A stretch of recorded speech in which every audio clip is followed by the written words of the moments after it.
They called him the King of Corpses. Emperor Draven Kaelthorn had built his throne on the bones of conquered kingdoms, had carved his name into history with a blade still wet with blood, but none of that mattered now. Because the one thing every conqueror needs, the one thing that separates a legacy from a footnote, he didn't have. An heir. The Empire whispered behind gilded fans and marble columns. They said the gods had cursed him. They said his bloodline would die with him, and Varathorn would burn. But then she walked into his throne room, this healer woman with fire in her eyes and rebellion on her tongue, and she refused to kneel. And that changed everything. Stick around till the end of this story, hit that like button, and drop your city in the comments so I know where my tribe is watching from. The throne room of Nightfall Citadel stank of fear. Draven could smell it the moment the guards dragged the prisoners through the bronze doors, that acrid tang of sweat and terror that clung to people who knew they were about to die. He'd smelled it 1,000 times before, on battlefields, in conquered cities, in the bedchambers of nobles who'd plotted against him. It never got old. He sat sprawled across the obsidian throne, one leg hooked over the armrest, watching the procession with the detached interest of a man observing insects. The crown of blackened iron sat heavy on his head, but he'd worn it so long he barely noticed the weight anymore. What he did notice was the heat. The throne room was always too damn hot, with its massive braziers burning dragon oil and the afternoon sun hammering through the stained glass windows that depicted his greatest victories. Sweat trickled down his spine beneath the heavy ceremonial armor. He hated these audiences, hated the pageantry, hated the way the nobles clustered in their silk and jewels, parasites feeding on the empire he'd bled to build. But this was the price of power. You had to remind them, constantly, that you were the one holding the knife. Lord Chancellor Vex stepped forward, his reedy voice echoing off the vaulted ceiling. The old bastard loved the sound of his own voice almost as much as he loved counting gold. Your Majesty, these prisoners stand accused of high treason. They gave aid and comfort to the rebel forces in the Ashmark region. They sheltered insurgents, provided medical supplies, treated wounded enemies of the state. Draven yawned. He didn't bother covering his mouth. The prisoners were a sorry lot. 3 men, 2 women. Dirty, bruised, chains rattling as they stumbled forward. 4 of them had their eyes on the floor, shoulders hunched in that universal posture of the defeated. But the fifth one was staring right at him. Draven's attention sharpened. He let his legs slide off the armrest, sitting up straighter. The woman was younger than he'd expected. Mid-20s, maybe. Dark hair matted with grime. A split lip, freshly scabbed over. Her dress, once probably white or cream, was torn and stained with what looked like old blood. But her eyes were the color of storm clouds, and they held absolutely no fear. Vex was still talking, droning on about evidence and witnesses. Draven raised one hand, and the Chancellor's voice died like someone had cut his throat. The silence that followed was absolute. 300 courtiers held their breath. "You," Draven said, pointing at the woman. "What's your name?" It wasn't a question. She tilted her head slightly, and he saw the muscles in her jaw work. For a moment he thought she might actually spit at him. The guards flanking her tensed, hands moving to their sword hilts. "Seraphine Vale," she said finally. Her voice was rougher than he'd expected. Raw, like she'd been screaming, or maybe just hadn't had water in a while. "Seraphine Vale," he repeated, tasting the syllables. "You're accused of healing rebels, enemies of the Empire, my enemies." She didn't blink. "I'm a healer. I heal people. That's what I do." A ripple of shock ran through the assembled nobles. "You didn't talk to the Emperor like that. You didn't use that tone, that casual, almost bored inflection, like she was explaining something obvious to a particularly stupid child." Draven felt something unfamiliar flicker in his chest. Not anger. He was used to anger. This was something else, something almost like amusement. "Is that so?" he said softly. "You heal people. Any people. Even rebels who want to burn this empire to ashes. Even traitors who'd put a knife in my back if they got close enough. Even them," she said, "because that's what healers do. We don't ask if someone deserves to live. We just try to keep them alive." He leaned forward, elbows on his knees, studying her. Up close, he could see the exhaustion in the dark circles under her eyes, the way she swayed slightly, like she might collapse, if not for sheer stubbornness. There was a burn scar on her left forearm, old and silvered. "And you think that makes you noble," he said. "You think that makes you righteous." "I think it makes me a healer," she shot back. "What you think doesn't really matter to me." The throne room erupted, nobles gasping, guards stepping forward. Vex's face went purple with outrage. "Your Majesty, this insolence, she must be silenced immediately." Draven raised his hand again. Silence crashed down like a physical weight. He stood up. The movement was deliberately slow, uncoiling from the throne like a predator rising from rest. He was tall, taller than most men, and the armor added bulk to shoulders already broadened by years of swinging a sword. He descended the 7 steps from the throne platform, his boots ringing on black marble. The other prisoners cringed away as he approached. Seraphine held her ground. He stopped an arm's length from her. This close he could see the flecks of green in those storm-gray eyes, could see the pulse hammering in her throat. So she was afraid. She was just refusing to show it. "Do you know how many people I've killed?" he asked conversationally. She swallowed. Her chains clinked as her hands clenched into fists. "No, neither do I," he said. "I stopped counting years ago. Hundreds, thousands, maybe. I've burned cities. I've executed entire noble houses down to the last infant. I've done things that would make your rebel friends look like saints." He paused, letting that sink in. "And you stand here, in chains, facing execution, and you tell me what I think doesn't matter." Her chin came up. "That's right." "Why?" The question seemed to catch her off guard. Her brow furrowed slightly. "Why what? Why don't you beg?" "Every single person who stood where you're standing, they all begged eventually. They cried. They groveled. They offered me gold, information, their own mothers. But not you. So why?" Something shifted in her expression. Not fear. Something harder, colder. "Because you're going to kill me anyway," she said. "Begging won't change that, so why give you the satisfaction?" Draven stared at her. Then, to the shock of everyone present, he laughed. It was a sound rarely heard in Nightfall Citadel, rough and rusty, like a door that hadn't been opened in years. He turned to face the assembled court. The nobles looked at him like he'd gone mad. Maybe he had. "Clear the room," he said. Vex spluttered. "Your Majesty, the proceedings, clear the room." The Chancellor's mouth snapped shut. He bowed hastily and began herding the courtiers toward the exits. It took 10 minutes for the throne room to empty, 10 minutes of shuffling feet and confused whispers. The guards remained, 24 armed men ringing the chamber. "All of you," Draven said without looking at them. "Out." "Sire," the captain of the guard said hesitantly, "your safety? If I can't handle one woman in chains, what kind of emperor am I?" "Out." They went. Reluctantly, casting worried glances over their shoulders. The bronze doors boomed shut, leaving Draven alone with the 5 prisoners. He walked past Seraphine, around behind her. She tracked him with her eyes as far as she could, then had to turn her head. He saw the tension in her shoulders, the way her weight shifted to the balls of her feet, ready to move even though there was nowhere to go. "The other 4 prisoners," he said, addressing them directly for the first time. "You're free to go." They stared at him like he'd spoken in tongues. One of the men, older with a gray beard, found his voice first. "Your Majesty, we don't I don't care if you understand. The charges are dropped. Get out of my city. If I see your faces again, I'll have you flayed. Go." Guards appeared as if summoned, moving forward to unlock the chains. The prisoners stumbled toward the exit, too terrified to even thank him. The old man cast one last look at Seraphine, anguish in his face. She gave him the tiniest shake of her head. "Go." The doors boomed shut again. Now it was just the 2 of them in that vast chamber of shadows and smoke. Draven moved back around to face her. This close, he could see the rapid rise and fall of her chest, the way her fingers trembled slightly before she clenched them still.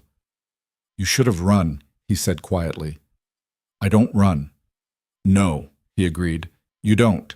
Even when you should. That's going to get you killed one day. Today, apparently." "Maybe," he said. "Or maybe not.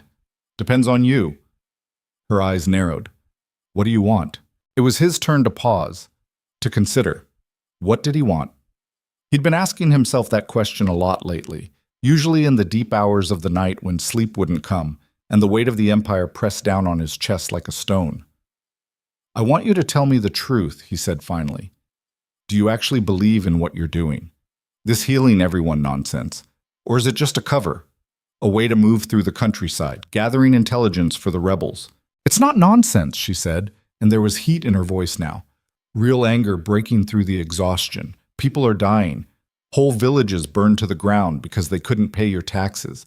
Children starving because your armies take everything. Someone has to help them. My armies, he repeated. My taxes. You blame me for all of it. You're the emperor. Who else should I blame? Fair point, he admitted. He began to pace, a restless energy building in his limbs. The armor felt suddenly suffocating. Do you know why I built this empire? She watched him move, wary. To conquer, to rule. Because you could. Wrong, he said flatly. I built it because the alternative was worse. Before I unified the kingdoms, this entire continent was drowning in blood. Every petty lordling with a castle thought he was a king. They raided each other's lands, burned, raped, enslaved. There was no law, no order, just endless, pointless war. And you fixed that, she said. Her voice dripped sarcasm. By burning even more, by killing even more. Yes, he said simply. I gave them something to fear more than each other. Me.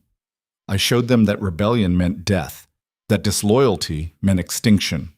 And you know what happened? Enlighten me. The wars stopped. Trade routes reopened. People could travel without being murdered by bandits every 10 miles. Cities grew. Populations recovered. I created peace. Peace, she echoed. Is that what you call this? The people I treat, the ones your soldiers beat and burn, is that your peace? He stopped pacing, turned to face her fully. Nothing worth having comes without cost. You think I wanted to be this? You think I enjoyed becoming a monster? You chose it, she said. Every day you choose it. And the venom in her voice, the absolute certainty, hit him harder than any blade could have. Because she wasn't wrong. He had chosen this. Every execution, every burned village, every harsh law and cruel tax. He'd chosen all of it, telling himself it was necessary, that the end justified the means, that one day, when the empire was finally strong enough, finally secure enough, he could afford to be merciful. But that day never came. There was always another threat, another rebellion, another reason to tighten his grip. The silence stretched between them, heavy with things unsaid. Finally, Draven moved to the side of the room where a table held wine and water. He poured 2 cups of water, brought one to Seraphine. She stared at it like it might be poisoned. It's just water, he said. You look like you haven't had any in days. She took it with her manacled hands, drank carefully. He watched her throat work, saw the visible relief that flooded through her. When she lowered the cup, it was empty. Why did you let them go? She asked. The others. Because I don't actually want to execute a bunch of terrified peasants, he said. It's boring and pointless. Killing you, though, that might send a message. She met his eyes. So do it. Not yet, he said. I'm still deciding. Deciding what? If you're worth more to me alive or dead. Her laugh was bitter, unexpected. Well, that's honest, at least. Most tyrants pretend to care about justice. I'm not most tyrants, he said. And I stopped pretending about a lot of things a long time ago. He drained his own cup, set it down. The thing about empires, Seraphine, is they need more than armies to survive. They need legitimacy, continuation. They need heirs. Her expression shifted, confusion flickering across her face. What does that have to do with me? Everything, he said, or nothing. I haven't decided yet. Before she could respond, the bronze doors opened again. Vex appeared, looking nervous. Your Majesty, forgive the interruption, but the evening gathering is about to begin. The noble houses are assembling. Draven bit back a curse. He'd forgotten about the damn gathering. Another tedious affair. Another evening of watching the nobility peacock around while they plotted against him behind fake smiles. Take her to the North Tower, he told Vex. Guest quarters, not the dungeon. Postguards. If anyone touches her, I'll remove their hands personally. Vex's eyes widened, but he bowed. As you command, sire. Guest quarters, Seraphine said flatly. Am I a prisoner or a guest? Yes, Draven said. He turned and walked back toward his throne, dismissing her from his thoughts. Or trying to. But as the guards led her away, he found his eyes following her, found himself wondering what it would take to make a woman like that kneel, what it would take to break that defiance, and more dangerously, wondering if he even wanted to. The gathering was exactly as miserable as Draven had anticipated. The great hall blazed with light from 1,000 candles. Long tables groaned under platters of roasted meat, exotic fruits, delicacies shipped from every corner of the empire. Musicians played in the gallery, some insipid court ballad about love and honor. The nobles dressed in their finest, jewels glittering, wine flowing, all of them watching him, always watching. Draven sat at the high table, suffering through course after course of food he barely tasted. To his right sat Lord Marius of House Ironhold, droning on about trade disputes. To his left, Lady Celestine of House Starweaver, her laugh too loud and too calculated as she laughed at things that weren't funny. They were all performing, for him, for each other, playing their little games of status and influence. He hated every second of it. Your Majesty seems distracted tonight, Celestine purred, leaning closer than propriety suggested. Her perfume was cloying, sweet enough to choke on. Is something troubling you? Just the usual, he said, reaching for his wine. The glass was gold, encrusted with rubies, heavy enough to brain someone with. Treason. Rebellion. The endless tedium of ruling. Her hand found his arm, fingers trailing across the silk of his sleeve. Perhaps you need a distraction, she said, her voice dropping to something she probably thought was seductive. Something to take your mind off such heavy burdens. He looked at her hand, then at her face. She was beautiful, objectively. Blonde hair arranged in elaborate curls, sapphire eyes, a figure that the dress emphasized to the point of indecency. He felt absolutely nothing. Perhaps, he said neutrally, and extracted his arm to reach for more wine. From across the hall, he saw Prince Malrek watching him. His younger brother reclined at a table surrounded by sycophants, that permanent smirk on his face. Malrek raised his glass in mock salute. Draven didn't return the gesture. His brother was a problem he'd have to deal with eventually. The man was too ambitious, too charismatic, too willing to play the Game of Thrones. But not tonight. Tonight he just wanted this whole thing to be over. The evening dragged on. Toasts were made. Draven forced himself to stand and give a speech about unity and strength. The nobles applauded dutifully. More wine flowed. Someone suggested dancing. Draven excused himself before that fresh hell could begin. He made his way through the corridors of Nightfall Citadel, guards falling into step behind him. He waved them off impatiently. I'm going to bed, alone. I don't need an escort to walk through my own damn castle. They hesitated, but they knew better than to argue. He watched them retreat, then kept walking. But not toward his chambers. He found himself climbing the stairs to the North Tower instead. The guards posted outside Seraphine's door snapped to attention. He waved them away too. Give me privacy. Go. They went. He stood outside the door for a long moment, wondering what the hell he was doing. This was madness. She was a prisoner, a rebel sympathizer, someone he should have executed and forgotten about. But instead he was here. He opened the door without knocking. The room was modest by palace standards. A bed, a table and chairs, a window with iron bars. Seraphine stood by that window, still in her torn and filthy dress, looking out at the lights of the city below. She didn't turn when he entered. Did you come to make your decision? Draven closed the door behind him. Maybe. She finally looked at him. In the candlelight, her face was all shadows and angles. That's a long walk for a maybe. I needed air, he said. The court gatherings are suffocating. Poor Emperor, she said mockingly, so hard being surrounded by people who worship you. They don't worship me, he said. They fear me. There's a difference. Is there? He moved into the room, studying her. Someone had left water and bread on the table. She'd eaten the bread but barely touched the water. Still don't trust me. Would you? She asked. In my position? Fair point, he admitted. He sat in one of the chairs, gestured to the other. Sit. I'd rather stand. I'd rather you sit. Humor me. She studied him for a long moment, then crossed to the table. But she didn't sit. She gripped the back of the chair, knuckles white, still defiant, still refusing to yield even an inch. "Tell me about House Lunareth," he said abruptly. Her reaction was immediate, visceral. Color drained from her face. Her grip on the chair tightened until he thought the wood might splinter. "I don't know what you're talking about." "Don't lie to me," he said softly. "I've had people looking into your background since the moment you were arrested. Seraphine Vale, orphan, raised by traveling healers. No family name, no history before age 12. Very convenient." "So what?" she said. "Lots of people are orphans. Your wars made sure of that." The barb landed, but he didn't flinch. House Lunareth was destroyed 30 years ago, wiped out during the Consolidation Wars. Every member of the bloodline hunted down and executed because they refused to bend the knee to my father.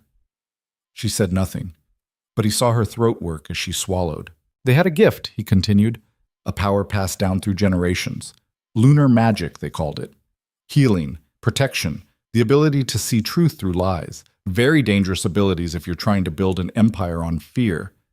"That's ancient history," she said. "It has nothing to do with me." "Doesn't it?" he asked. He leaned forward. "You have a scar on your shoulder blade. Burn scar, shaped like a crescent moon.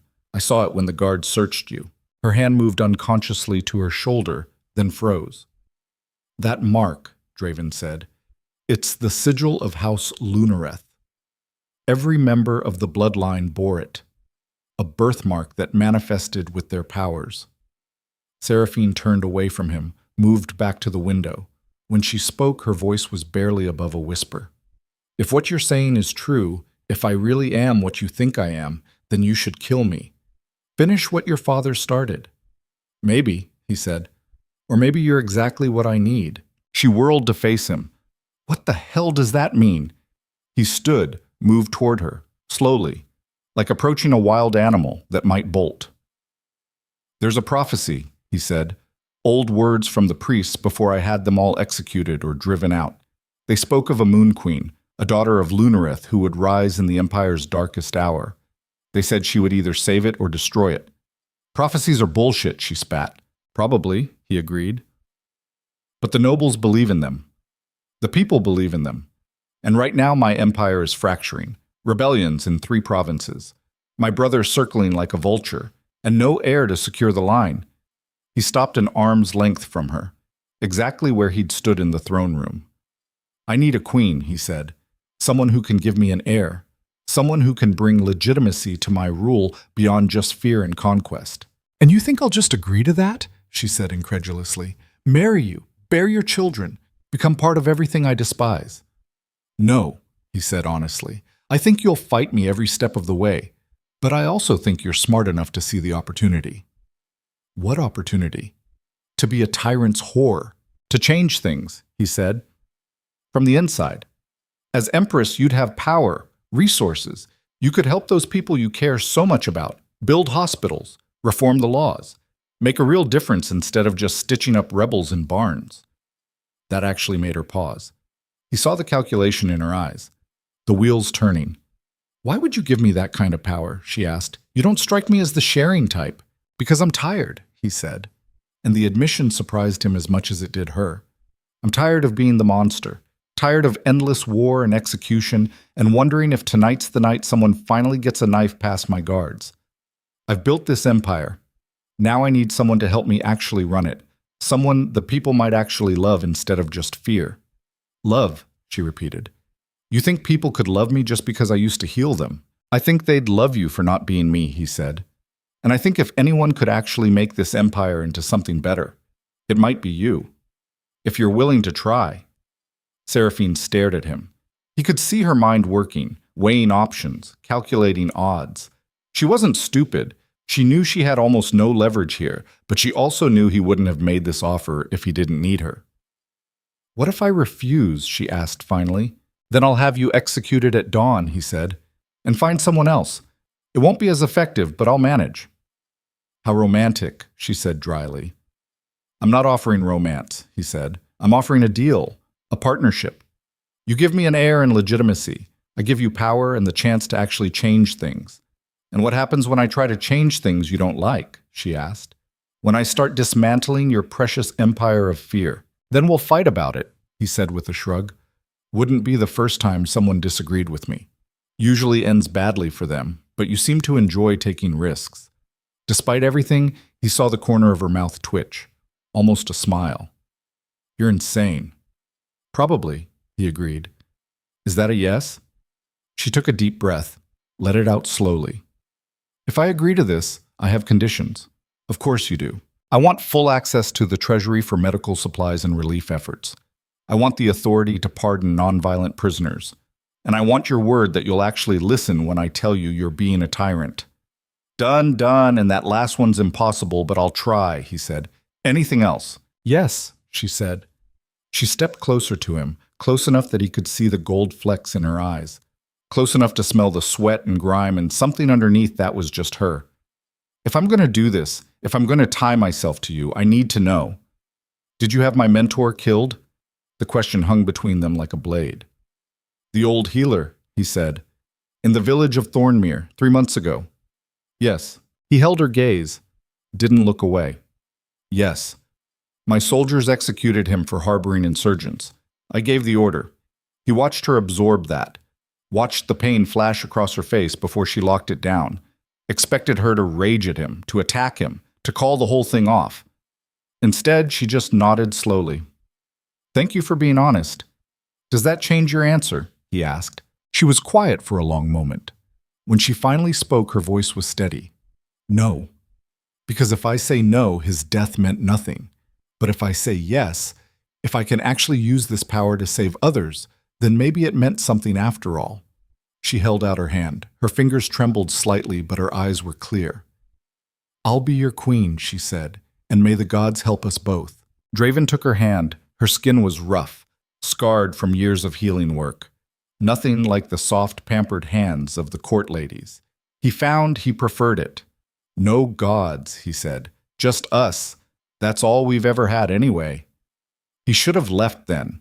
Should have called the guards, had her moved to better quarters, started the process of making this alliance official. Instead, he stood there, her hand still in his, close enough to see the exhaustion in every line of her face, close enough to see the fear she was still trying to hide.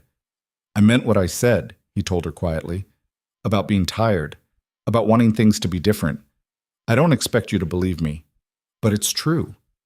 Then prove it, she said. Show me this empire can be something other than death and ashes. I'll try, he said, and was surprised to realize he meant it. He released her hand, stepped back. Tomorrow we'll make the announcement. Tonight, get some rest. You'll need it. He moved toward the door, paused with his hand on the latch. Seraphine. She looked at him. When this goes badly, and it will go badly at some point, remember that you chose this, that I gave you the choice. When it goes badly, she said, remember that I told you it would, and that you did it anyway. Fair enough, he said. He left her there by the window, staring out at the city that would soon be hers as much as his. And as he walked back through the dark corridors of Nightfall Citadel, Draven Kaelthorn, Emperor of Varathorn, conqueror of 6 kingdoms, the man they called the King of Corpses, allowed himself something he hadn't felt in years. Hope. It probably wouldn't last, but for tonight, it was enough. 3 floors below, in a room thick with incense and shadow, Prince Malrek poured wine for his guest. So, he said conversationally, our dear brother is keeping a prisoner in the North Tower. Guest quarters, no less. Anyone know why? The men around the table exchanged glances. They were Malrek's inner circle, nobles who'd grown tired of Draven's iron rule, generals who felt overlooked, merchants who wanted more freedom to exploit, traders, all of them. But useful traders. They say she's a healer, one of them offered, caught helping rebels. And my brother, who executes rebels before breakfast, is keeping this one alive. Malrek swirled his wine, watching the candlelight reflect in the dark liquid. Interesting. Do you think he means to make an example of her? Another asked. Some public execution.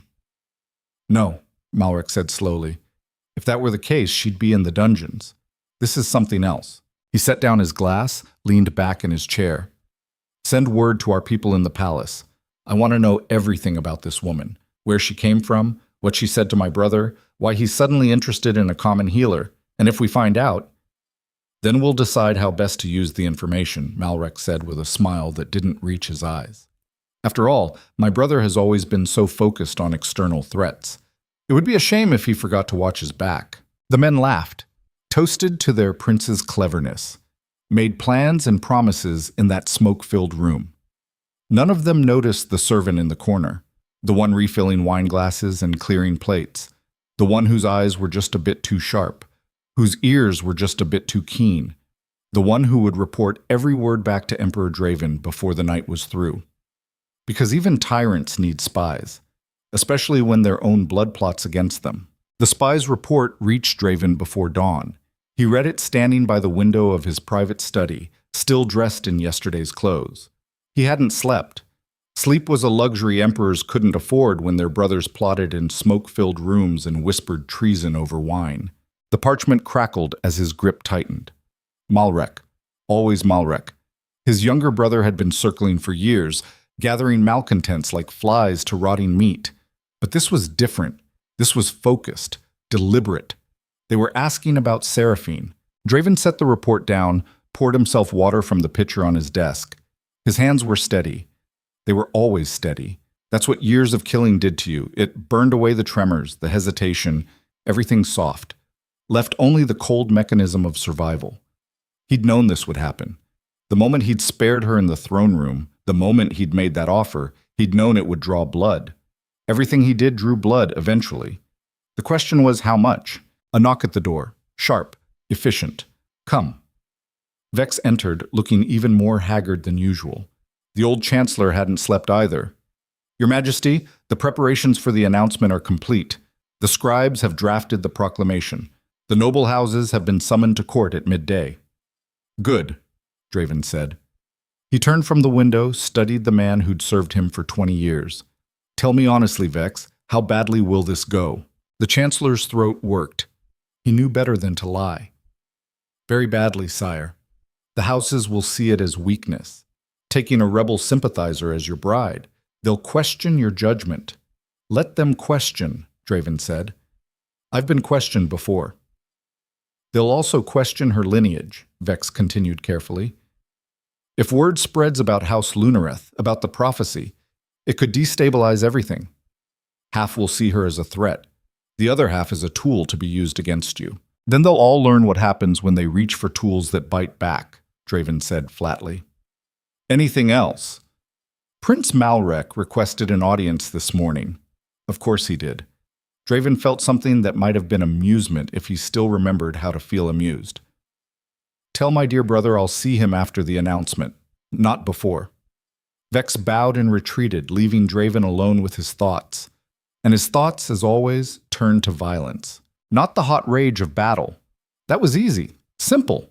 You saw the enemy, you cut them down, you moved to the next one. This was the cold calculation of empire. Who to eliminate? Who to cow into submission? Who to let live just long enough to serve a purpose? Malrek was family. That complicated things. But not as much as it should have. Draven had killed family before. He gathered himself, straightened his armor, and went to collect his future queen.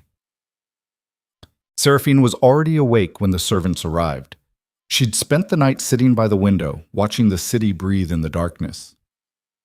Nightfall Citadel sprawled across the hilltop like a cancer, all black stone and sharp edges, and below it the capital spread in concentric rings of wealth and poverty. The palaces near the top, the slums at the bottom, an empire built on bones. And she'd just agreed to become part of it. The servants were nervous. 3 women in palace livery, hands trembling as they laid out clothes and cosmetics. One of them, barely more than a girl, kept stealing glances at Seraphine like she might explode. I don't bite, Seraphine said. The girl jumped, dropped a bottle of perfume.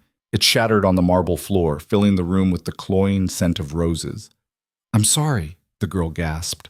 I'm so sorry. I'll clean it up. It's fine, Seraphine said.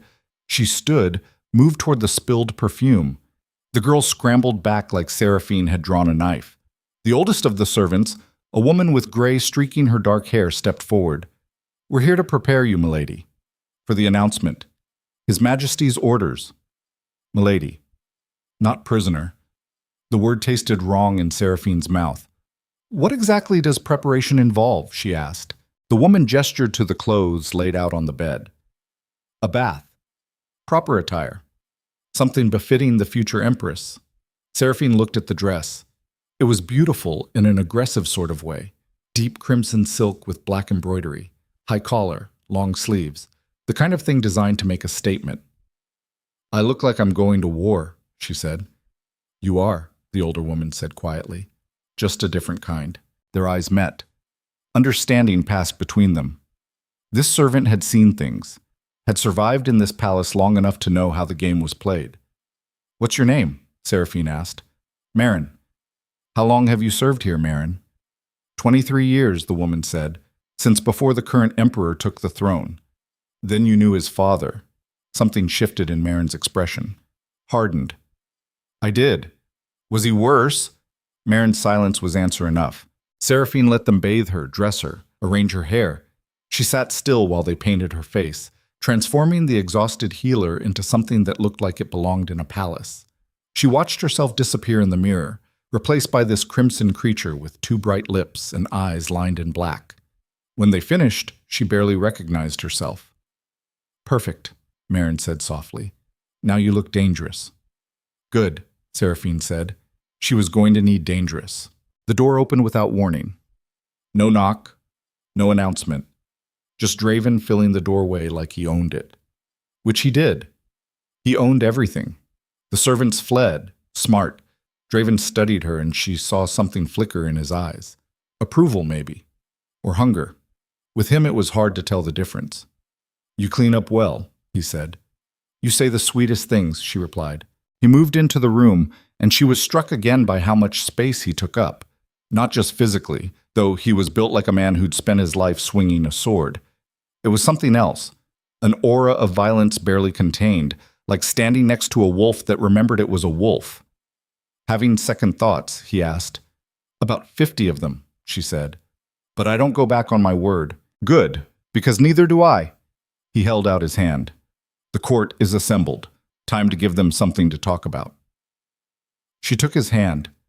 His grip was warm, calloused, absolutely certain. The hand of a man who'd never doubted his right to take what he wanted. They walked through corridors that seemed designed to intimidate. Vaulted ceilings disappearing into shadow.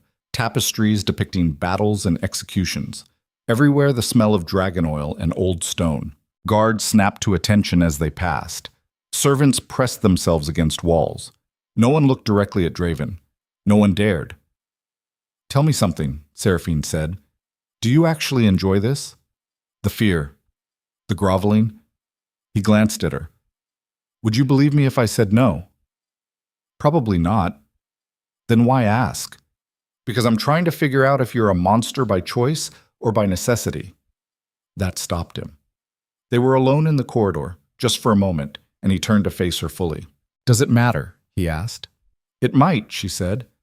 If we're going to do this, if I'm going to share your throne and your bed and bear your children, I need to know if there's anything human left under all that armor. He was quiet for a long moment. When he spoke, his voice was low, almost too quiet to hear. Ask me again in a year, if we both survive that long. Then he was moving again, pulling her forward, the moment broken, the wall back up. They reached the throne room.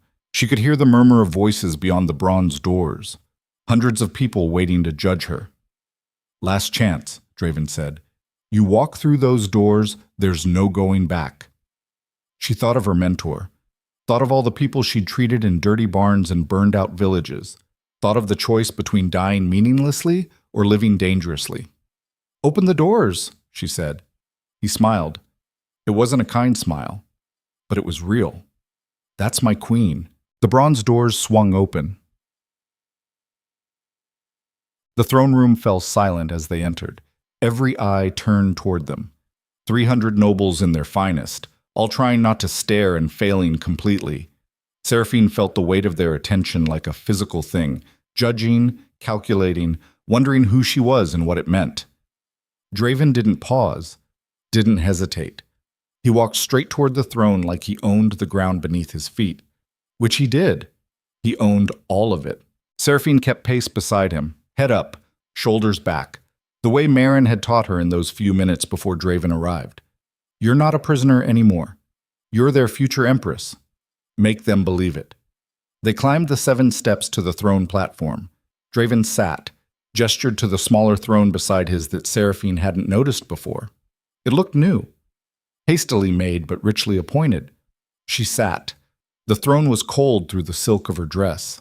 Lord Chancellor Vex stepped forward, his voice somehow carrying through the vast space. Noble houses of Varathorn, you have been summoned to witness a historic announcement. His Majesty Emperor Draven Kaelthorn has chosen a bride. The murmuring started immediately, whispers cascading through the assembled nobles like wind through dead leaves. Vex continued, raising his voice over the noise. The Emperor will wed Lady Seraphine of House Lunareth, last daughter of the ancient bloodline. She will be crowned Empress and bear the heirs that will secure our empire for generations to come. The whispers turned to gasps, then shouts. Lunareth, someone called out. That house was destroyed, executed for treason. The bloodline was ended. Another voice. This must be a fraud. Draven stood. The shouting stopped like someone had cut every throat in the room. He didn't raise his voice. Didn't need to. When he spoke, every word fell like a hammer. I am aware of the history. I'm also aware that histories can be incomplete. Seraphine bears the mark of House Lunareth. She carries their blood, and she will be my empress whether you approve or not. Your Majesty. A man near the front stepped forward. Lord something. Seraphine couldn't remember all the names Barren had tried to teach her. This is highly irregular. The noble houses should have been consulted. A marriage of this importance. I don't recall asking for consultation, Draven said. I'm informing you, not requesting permission. But the prophecy, someone else called out. A woman, this time. If she truly is of Lunareth blood, Belsul. The old words say she will either save the empire or destroy it. How can we trust? You can't, Draven said flatly. You can't trust her. You can't trust me. You can't trust anyone in this room because half of you are plotting against me right now and the other half are waiting to see who wins. But here's what you can trust. This woman is under my protection. She will be my wife. And anyone who touches her answers to me personally. The threat hung in the air like smoke. Seraphine watched it land. Watched the nobles process what that meant. Draven's personal attention wasn't something anyone wanted. His personal attention usually ended with someone's head on a spike. A slow clap echoed through the chamber. Everyone turned. Prince Malrek stood in the back, still applauding with that mocking smile on his face. Beautiful speech, brother, he called out. Very moving, but I have a question if I may. Draven's eyes narrowed. Speak. Malrek strolled forward, the crowd parting before him like water. He was handsome in a way Draven wasn't, refined, polished, the kind of face you'd trust right up until he slipped the knife between your ribs. He stopped at the base of the throne platform, looking up at them. If Lady Seraphine truly carries Lunareth blood, if she truly possesses their legendary abilities, perhaps she could demonstrate. For the court, just to ease concerns about fraud. The challenge was obvious. So was the trap. Seraphine felt Draven tense beside her, felt the violence coiling in him like a spring. But before he could speak, she stood. What would you have me demonstrate? She asked. Her voice was steady. Barren would be proud. Malrek's smile widened, the Lunareth gift. Truth-seeing. The ability to pierce through lies and see what a person truly is. Surely if you possess this ability, you could show us. Show you how, exactly. Simple, Malrek said. Look at me. Tell the court what you see. Truth or lie. Hero or villain. Loyal brother or scheming traitor. Let's see if the legends are real. The throne room held its breath. Seraphine looked at Malrek, really looked at him. And the truth was she had no idea if she had any special abilities. The mark on her shoulder was real. The scattered memories of her childhood before the healers found her were real. But magical truth-seeing, that was legend, myth. Or it had been. Because as she stared at Draven's brother, something shifted behind her eyes. The world took on a different quality. Colors deeper. Sounds sharper. And Malrek was fear and ambition wrapped in silk. She could see it, actually see it, The terror of never being first, never being chosen, never being enough. And beneath that, the desperate hunger to take, to claim, to prove, and blood. So much blood on his hands already, so much more he was willing to spill. The vision passed as quickly as it came, left her dizzy, breathless. Malrek was still smiling, waiting. "I see a man afraid of his own inadequacy," she said clearly. "A man who mistakes cruelty for strength, who will betray anyone to prove he matters. I see someone who's already chosen treason and is just waiting for the right moment to strike." The silence was absolute. Malrek's smile never wavered, but his eyes went dead. Around them, the court erupted. Accusations, denials, shock. Draven stood, his voice cut through the chaos. "That's enough. Clear the room, all of you." No one argued. The nobles fled. Within minutes, the throne room was empty except for Draven, Seraphine, Malrek, and 24 guards. The brothers stared at each other across the space. Malrek broke first. His laughter was bitter. "Impressive. Did you plan that together? Very convincing performance." "It wasn't a performance," Seraphine said, but Malrek ignored her. He only had eyes for Draven. "You think marrying some rebel healer will save you," he said. "You think giving her a crown will make the Empire forget that you're a butcher, that we're both butchers. Father made sure of that." "Father's dead," Draven said. "I made sure of that." "And someday someone will make sure of you," Malrek said. "Maybe me. Maybe her. Maybe one of the 1,000 other people you've wronged. But it's coming, brother. We both know it." "Get out," Draven said quietly. Malrek gave a mocking bow. "As you command, Your Majesty." He turned to leave, paused. "Oh, and congratulations on the engagement. I'm sure you'll be very happy together, right up until one of you kills the other." He left. His footsteps echoed on marble until the bronze doors boomed shut behind him. Seraphine realized she was shaking. The vision had taken something out of her, left her hollowed out and raw. Draven turned to her. "Did you mean it? What you said about him?" "Every word," she said. "I don't know how I knew, but I knew." He studied her for a long moment, then nodded. "Good. That makes things simpler. Simpler how? Now I know exactly who to kill." Checks. The wedding was set for 3 days hence. 3 days for the nobles to adjust to the new reality. 3 days for Seraphine to learn how to be an empress. 3 days for Malrek to make his move. Draven knew it was coming. The only question was when and how. He spent those days locked in strategy sessions with his generals, reviewing troop positions, identifying loyalists and potential traitors, building contingencies for every possible scenario. At night, he worked in his study, reading reports until his eyes burned. He didn't see Seraphine, couldn't afford the distraction, but he thought about her, more than he should, the way she'd stood before the court, the certainty in her voice when she'd called out Malrek, the fact that she might actually possess the gifts that could tear apart everything he'd built, or save it. On the second day, Vex brought news. 3 noble houses had declared for Malrek. Not openly, not yet, but the intelligence was clear. They were moving gold, gathering men, preparing. "Only 3, Draven said. "So far," Vex replied. "Which 3? The Chancellor rattled off names, houses that had supported Draven's father, houses that resented being brought to heel, houses with long memories and longer grudges. Draven made his decision in seconds. Arrest the heads of each house, strip their titles, seize their holdings. Anyone who resists dies. Vex paled. "Your Majesty, that's 15 people. Some of them are women, children." "I don't care," Draven said. He didn't look up from the map he was studying. They made their choice. Now they live with it, or don't. "This will look like tyranny," Vex said carefully. "It is tyranny," Draven said. "That's the point. Let everyone see what happens when they choose my brother over me." The arrests happened at midnight. Swift, brutal, efficient. By dawn, 15 nobles were in the dungeons and their estates were occupied by imperial forces.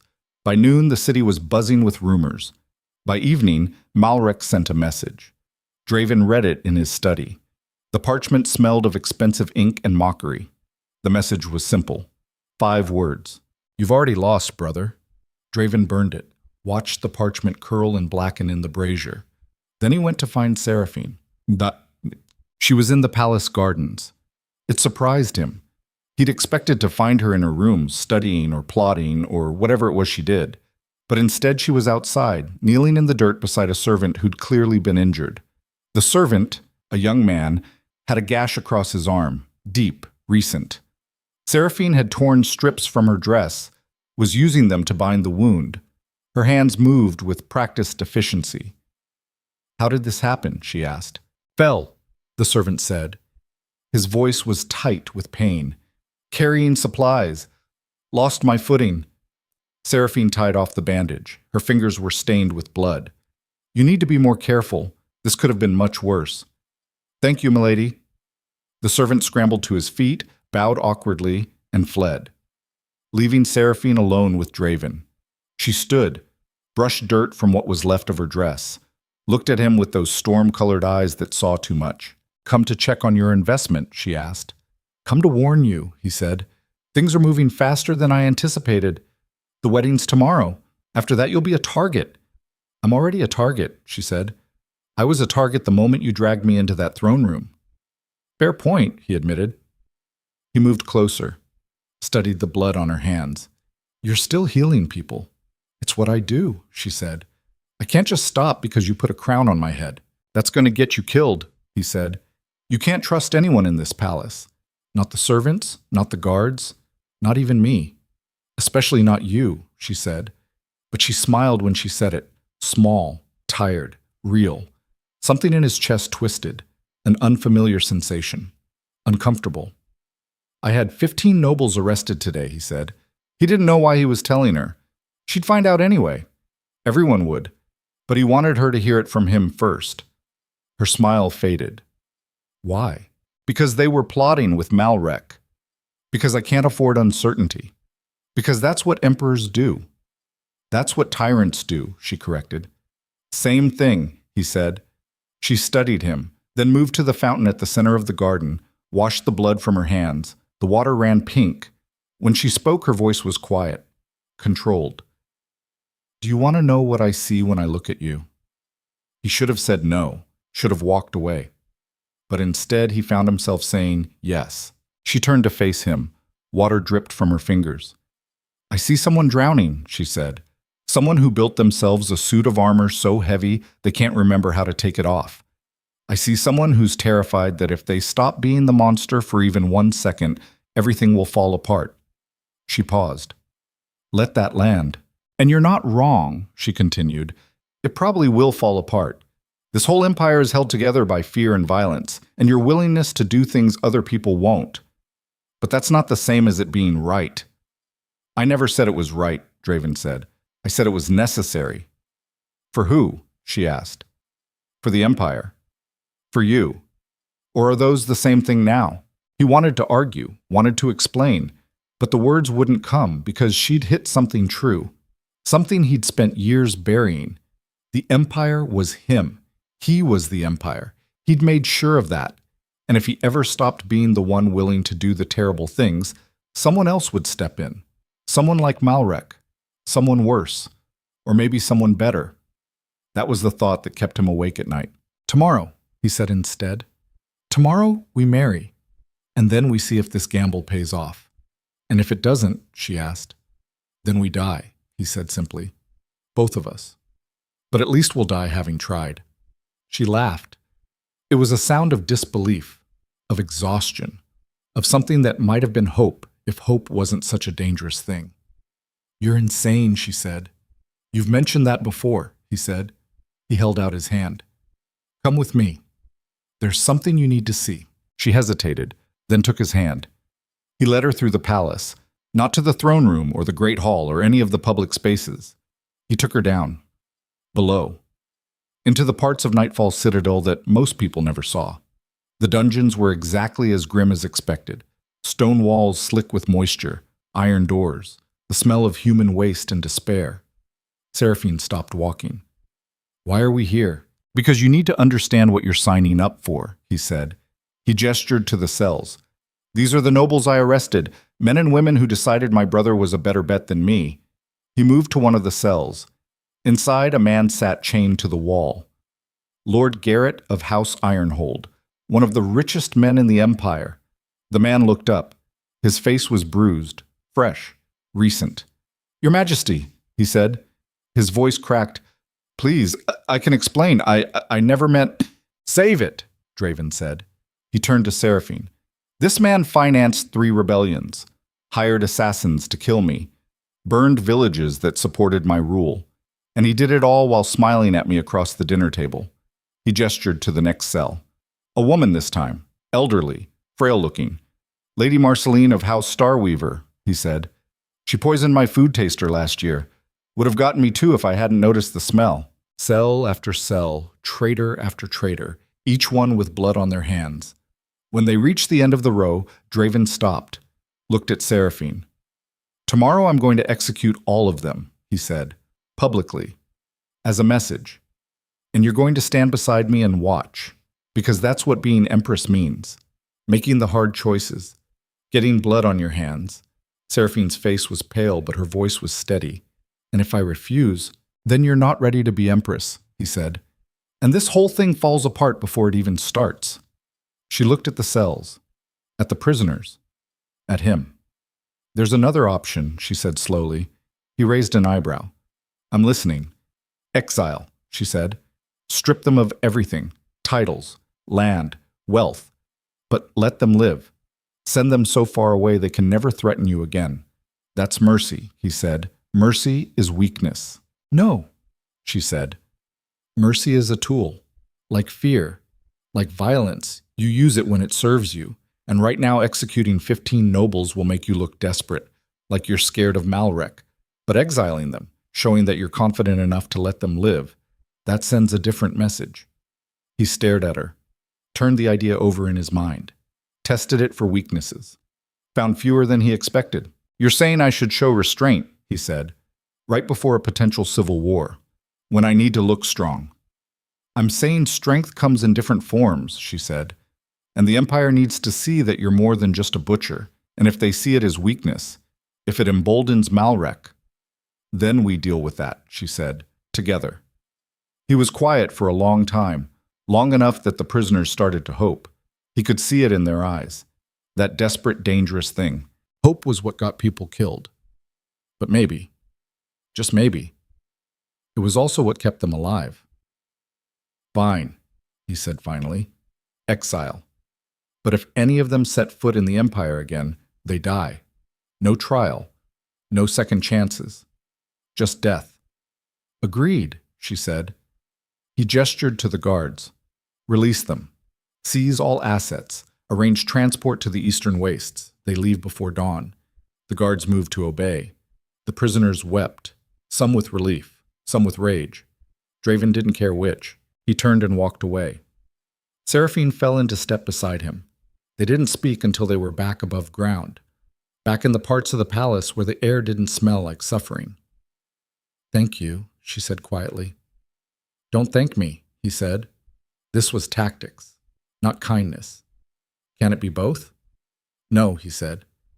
But even as he said it, he wondered if he was lying. They reached her chambers. He should have left, should have gone back to his strategy sessions, his reports, his preparations for war. Instead, he found himself asking a question. What did you really see when you looked at Malrek? She met his eyes. The truth. Which was that he's going to force your hand, she said, soon. And when he does, you're going to have to choose between being the monster who survives or the man who tries to be better. And which do you think I'll choose? She smiled, sad, knowing. I think you'll surprise yourself. She went inside, the door closed. Draven stood there for a moment, then turned and walked away. Tomorrow they'd marry. Tomorrow they'd bind themselves together in front of the Empire. Tomorrow everything would change, or tomorrow everything would burn. Either way, there was no going back now. Malrek received word of the exiles an hour before midnight.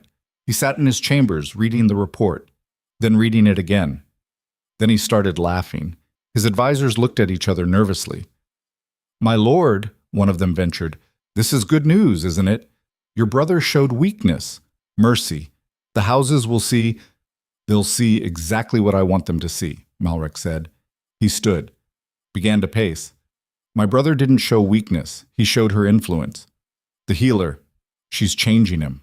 Is that a problem? Another advisor asked. It's an opportunity, Malrek said, because now I know exactly how to break him. He moved to his desk, began writing. 3 letters, 3 different recipients, 3 pieces of a puzzle falling into place.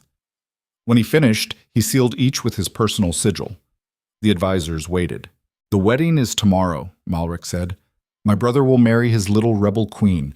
They'll stand before the Empire and pledge themselves to each other. Very touching, very public. He smiled, and then we'll see how strong that bond really is, when I take everything he loves and burn it to ashes in front of him. The advisors looked at each other again, uncertain. My lord, the youngest one said, what are you planning? War, Malrek said simply. Real war. Not this political dancing, not these games of influence and betrayal. Actual blood, actual fire. The kind of war that makes men into legends or corpses. He handed the letters to a servant. Send these tonight. I want responses before the ceremony. As you command, the servant said and fled. Malrek turned back to his advisors. Tomorrow changes everything. My brother thinks he's securing his empire, building his legacy, but he's really just putting all his pieces on the board. He paused. Let the moment build, and once they're on the board, I can take them off, one by one, starting with her. The wedding ceremony began at dawn. Draven stood in his private chambers while servants fastened armor over ceremonial robes, black and crimson, the colors of House Kaelthorn, the colors of empire built on blood and maintained through fear. He caught his reflection in the polished bronze mirror, recognized the man staring back but didn't know him anymore. Somewhere between last night's decision to exile instead of execute and this morning's preparations, something had shifted. A crack in the foundation he'd spent 20 years building. Weakness. His father's voice whispered in his memory. The old bastard had been dead for a decade, but his lessons lived on like infection in a wound that wouldn't heal. Mercy is weakness. Compassion is weakness. Anything that makes you hesitate is a blade pointed at your own throat. Maybe. Or maybe the old man had been wrong about everything except how to die screaming. The servants finished, stepped back, waited for dismissal. Draven waved them away. Alone, he strapped on the ceremonial sword. Black steel forged in dragonfire. The blade had tasted blood in 17 major battles, had opened throats and split skulls and carved his name into history. Today it was just decoration, a symbol. Everything was symbols now. He descended through Nightfall Citadel toward the Grand Temple. Not a place of worship, exactly. The Empire had abandoned organized faith during his father's purges, but it was where emperors married, where power transferred through ritual and witness, where Seraphine would become his empress or die trying. The corridors were empty, too empty. His guards had cleared the route, but something felt wrong. The kind of wrong that made the hair on his neck stand up, the kind that came right before ambush. He kept walking, hand on sword hilt, eyes scanning shadows. Nothing happened. That made it worse. The temple doors stood open. Beyond them, the assembled witnesses. Every noble house left standing, every general who commanded troops, every merchant prince who moved gold, 300 people who would watch him bind himself to a woman who'd spent her life healing his enemies. The irony was thick enough to choke on. He entered. The crowd rose. He ignored them. Walked straight down the center aisle toward the raised platform where the binding would take place, where Vex waited in ceremonial robes, where 2 thrones sat side by side, where Seraphine already stood. She wore white. Pure white like fresh snow or bleached bone. The dress was simple compared to court fashion. No jewels, no elaborate embroidery, just clean lines and that mark on her shoulder visible through strategically placed lace, the crescent moon of House Lunareth. She'd made it a statement, a challenge. I am what you fear, I am what you destroyed, and I'm standing here anyway. Draven climbed the steps, stood facing her. Up close he could see the exhaustion in her eyes.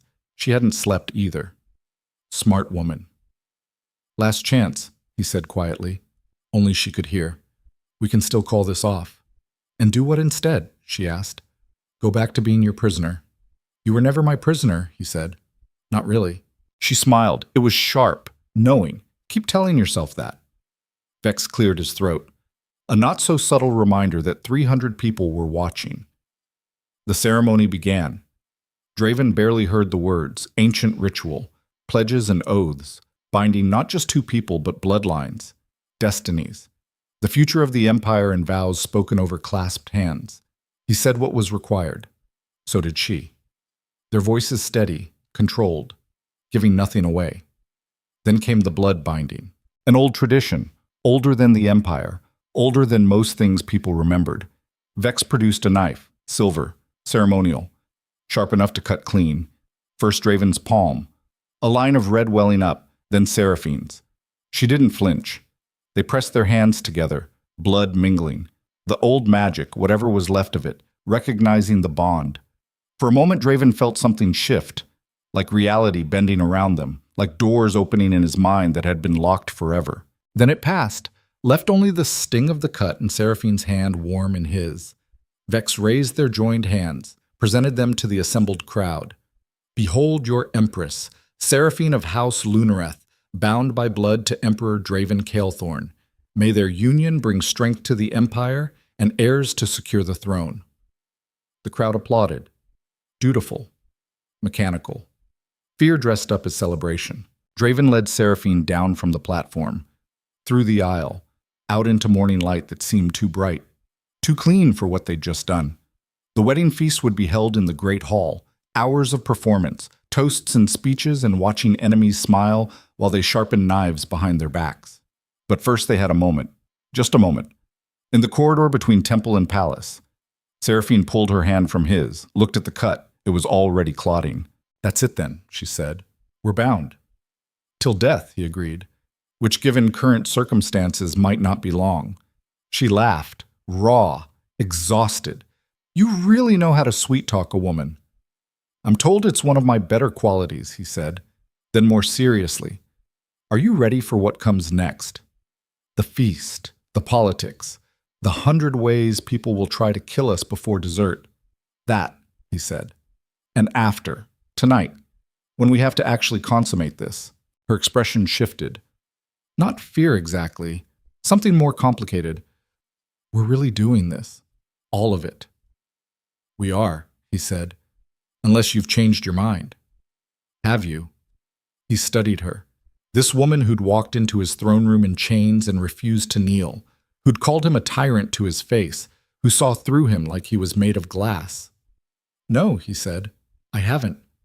Then neither have I, she said. Let's go perform for our adoring subjects. They entered the great hall together, hand in hand, emperor and empress. The crowd rose, cheered, threw flower petals that rained down like blood. Draven saw Malrek at a side table. His brother raised a cup in salute, that same mocking smile. The day's barely started, Draven thought, and you're already gloating. Whatever you're planning, brother, I'll see it coming. Except he didn't. The feast proceeded exactly as expected for 3 hours. Courses of exotic food, wine flowing like water, musicians playing, nobles making speeches about unity and strength and the glorious future of the Empire, all of it hollow, all of it performance. Draven sat beside Seraphine at the high table, picking at food he didn't taste, watching, waiting. The feeling of wrongness hadn't left. If anything, it had intensified. Something was coming. He could feel it the way you feel storms building on the horizon. Beside him, Seraphine was managing the political dance better than expected, smiling at the right moments, responding to toasts with grace, playing the role of empress like she'd been born to it. But he saw the tension in her shoulders, the way her eyes kept scanning the room. She felt it too, the wrongness. Lord Marius of House Ironhold stood to make a toast. Draven barely listened. Another empty speech about prosperity and wisdom. Then Marius said something that cut through the noise. And may the Empress use her legendary gifts to guide us away from the darkness that has plagued this empire for too long. The implication was clear. The Emperor was darkness. The Empress was light.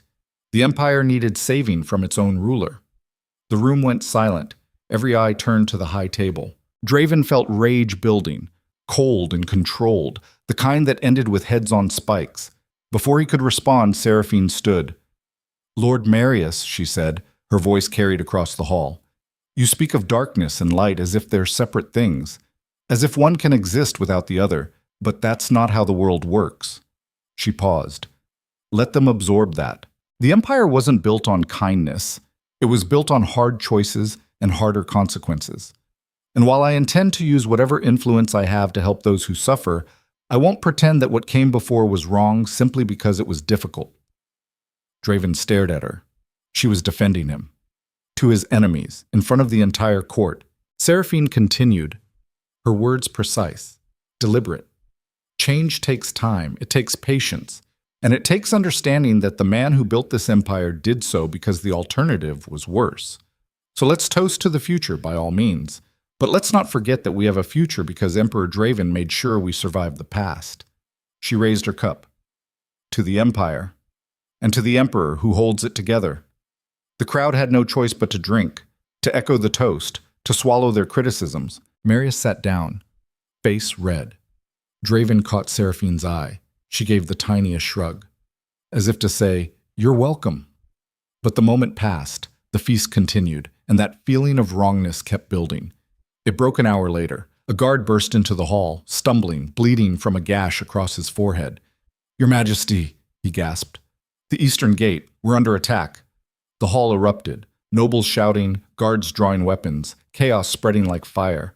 Draven was on his feet instantly. What kind of attack? How many?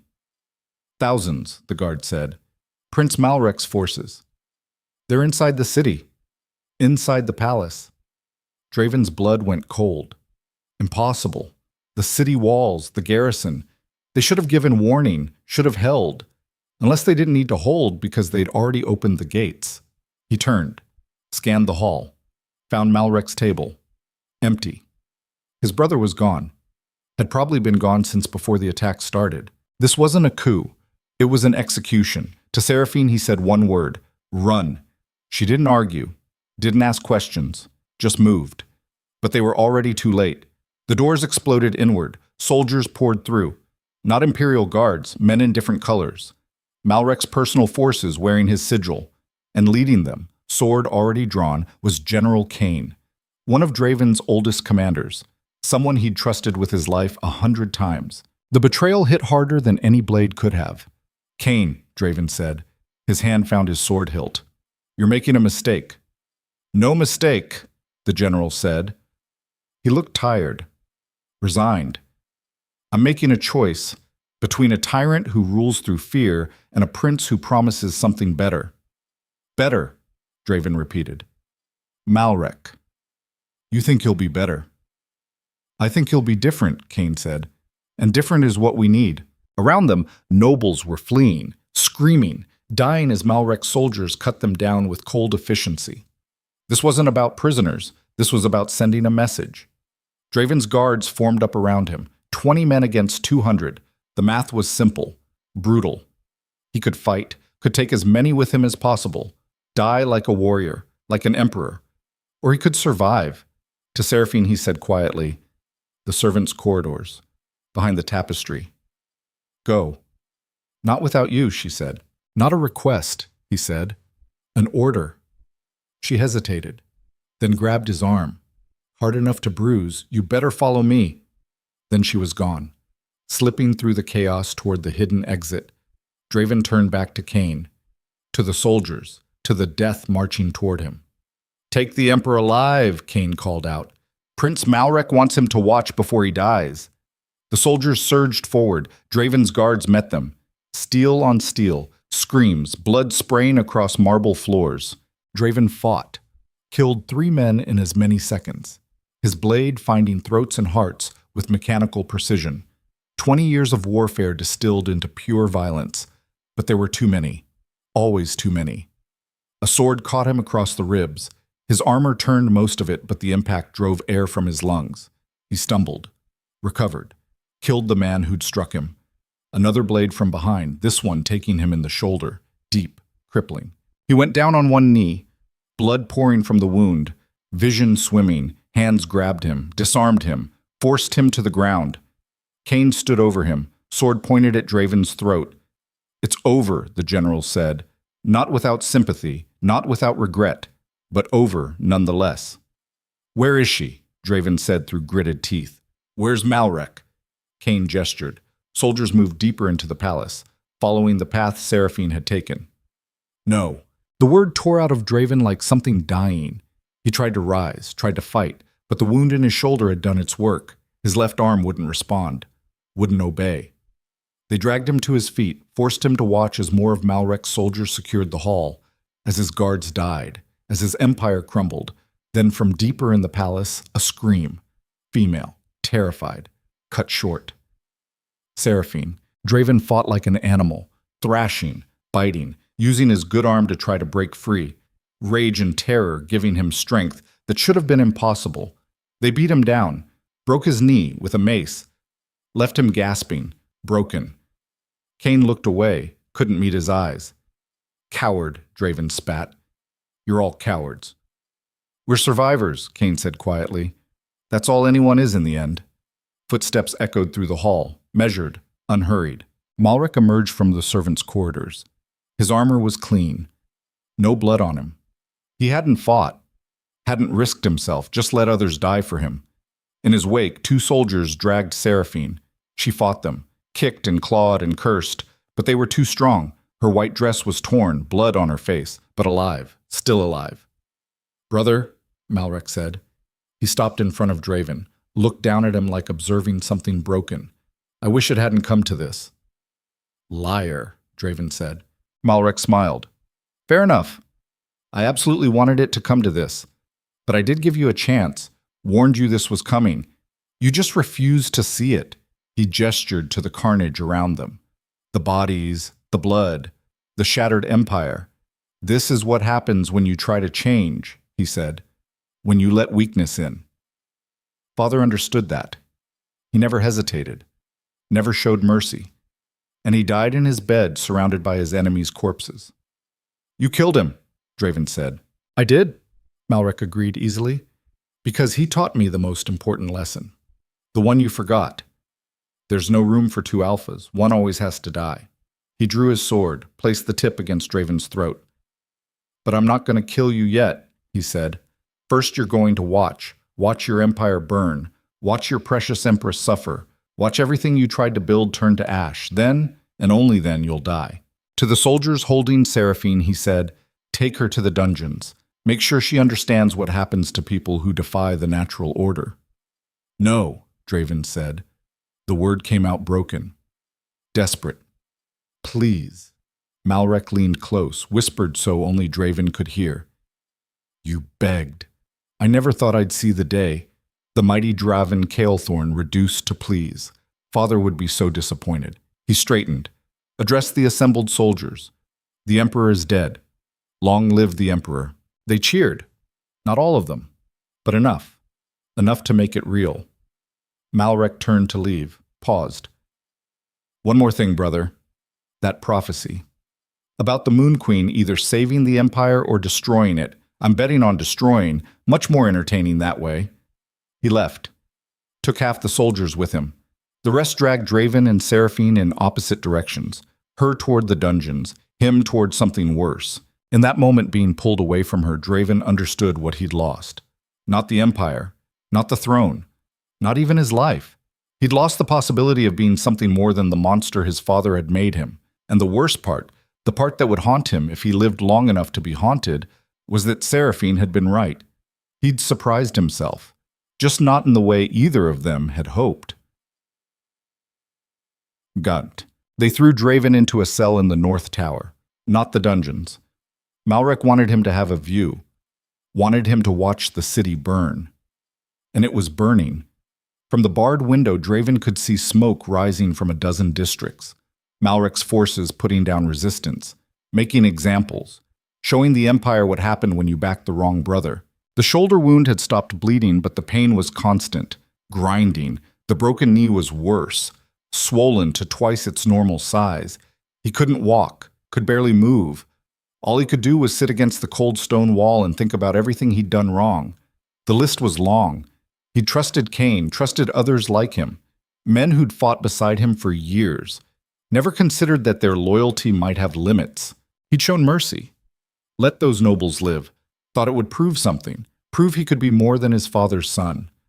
All it had proven was that Malrek was right. Mercy was weakness. The moment you hesitated, the moment you let the blade waver, someone else would strike. He'd married Seraphine, bound her to him, put a target on her back the size of the Empire. And now she was somewhere in this palace, being hurt, being broken, because of him. The cell door opened. Draven looked up. Vex stood there. The old Chancellor looked ancient, diminished, like he'd aged 10 years in the past hour. "Your Majesty," he said quietly. "Don't," Draven said. "Don't call me that. I'm not Emperor anymore." "You are until you're dead," Vex said. He entered the cell, carried a basin of water and bandages. "I came to tend your wounds. Malrek sent you." "No," Vex said. "I came on my own, because I've served you for 20 years and I won't abandon you now." He began cleaning the shoulder wound. His hands were steady, professional. But Draven saw the tremor underneath. "How bad is it?" Draven asked. "The city." "Bad," Vex said. "The garrison surrendered. Most of them anyway. The ones who didn't are dead. Malrek controls the palace, the gates, the treasury." "And Seraphine?" Vex's hands stilled, then resumed working. "She's alive. That's all I know." "For now," Draven said, "but Malrek won't keep her alive long. She's only valuable as leverage against me." "Then you need to give him what he wants," Vex said. "Which is what?" "My abdication. My head. Both." "Your acknowledgement that he's won," Vex said. "That you submit. Once he has that, once the Empire sees you broken, her value as leverage disappears. He might let her live. Or he might kill her anyway just to hurt me," Draven said. "That's what I would do." Vex finished bandaging the shoulder, moved to the knee. "This needs a healer, a real one. I'll see what I can do." "Don't bother," Draven said. He looked out the window at the burning city. "Let it rot. Let it all rot." "You don't mean that." "Don't I?" Draven asked. He turned to face the old man. "I built this empire on corpses, held it together through fear, and the moment I tried to be anything else, the moment I listened to her and showed mercy, it fell apart. Maybe Malrek's right. Maybe I was never meant to be anything but the monster." "Seraphine doesn't believe that," Vex said. "Seraphine doesn't know me," Draven said. "She sees what she wants to see, some broken man who can be redeemed. But there's nothing to redeem. There never was." Vex stood, gathered his supplies, then spoke carefully. "I served your father, watched him rule through terror for 40 years, and do you know what I learned?" Draven waited. "Monsters don't doubt themselves," Vex said. "They don't question. They don't agonize over decisions. Your father never lost a moment's sleep over the people he killed, never wondered if there was another way. That's what made him a monster." He moved toward the door, paused. "You're not him," Vex said. "You never were. And that's why you still have a chance." "A chance to do what?" Draven asked. "I'm broken, imprisoned, defeated. A chance to choose who you want to be when this is over," Vex said. "Because it's not over. Not yet." The door closed, locked from outside. Draven sat in the darkening cell, watching his city burn, thinking about choices, about the man he'd been, the man he'd tried to become, the man he still might be if he survived this, if any of them survived this. Hours passed, the sun set, the fires burned brighter in the darkness, then footsteps in the corridor, multiple sets, boots on stone. The door opened. Malrek stood there, clean armor, fresh clothes, looking every inch the emperor he now claimed to be. "Brother," he said, "I hope you're enjoying the view." Draven said nothing. Malrek entered, gestured. Soldiers dragged someone in behind him. Seraphine. She'd been beaten, face bruised, split lip reopened, cuts on her arms. But her eyes still held that same defiance. They threw her down beside Draven. She collapsed, didn't try to rise. Draven wanted to reach for her, wanted to pull her close, protect her, but his body wouldn't obey. The broken knee, the ruined shoulder. All he could do was watch. Malrek crouched between them, looked from one to the other. "Here's how this works," he said conversationally. "Tomorrow at dawn, I'm going to be crowned emperor. The entire city will watch. And you're both going to be there." "To watch you steal my throne," Draven said. "To legitimize my rule," Malrek corrected. "You're going to publicly abdicate, Transfer all power to me. Acknowledge me as the rightful emperor. And if I refuse, then she dies, Malrek said simply. Right there on the platform, in front of everyone, slowly, painfully. And you get to watch every second. He stood, brushed imaginary dust from his armor. But if you cooperate, if you give me what I want, I'll let her live. Exile. Far from here. Far from you. But alive. You're lying, Draven said. Maybe, Malrek admitted. But it's the only chance she has. So what's it going to be, brother? Your pride or her life? He left them there, locked in together. In the darkness of the cell, with the city burning outside and death coming at dawn, Draven finally looked at Seraphine. She was staring back at him. Don't, she said. Her voice was raw, broken. Don't give him what he wants. If I don't, you die, Draven said. I was dead the moment I walked into your throne room, she said. We both know that. So don't throw away whatever chance you have just to buy me a few more hours. There is no chance, Draven said. It's over. She laughed.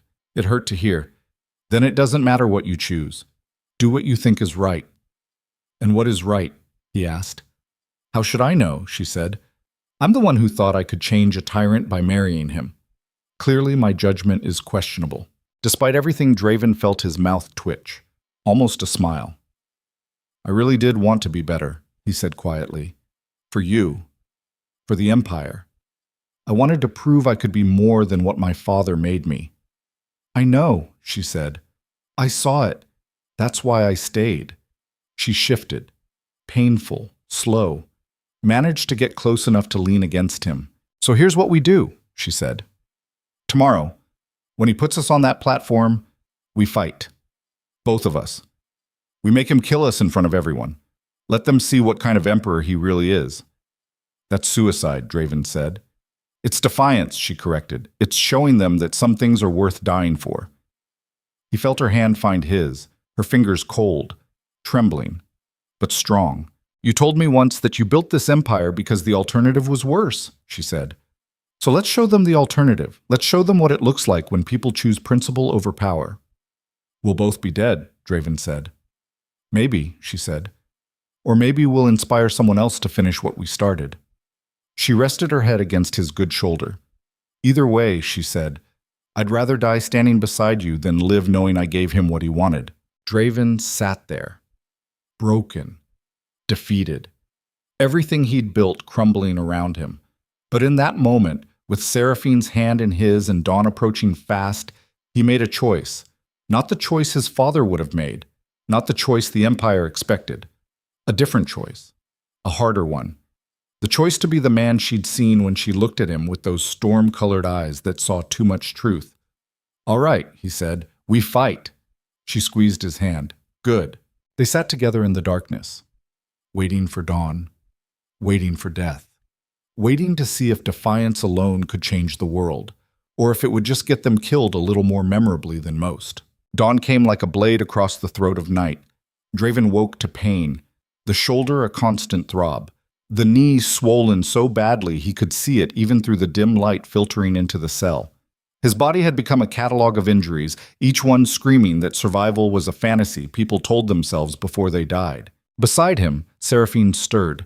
Her breathing was ragged, uneven. They'd spent the night leaning against each other, sharing warmth in a cell that grew colder with each passing hour. Two broken people waiting for an execution dressed up as a coronation.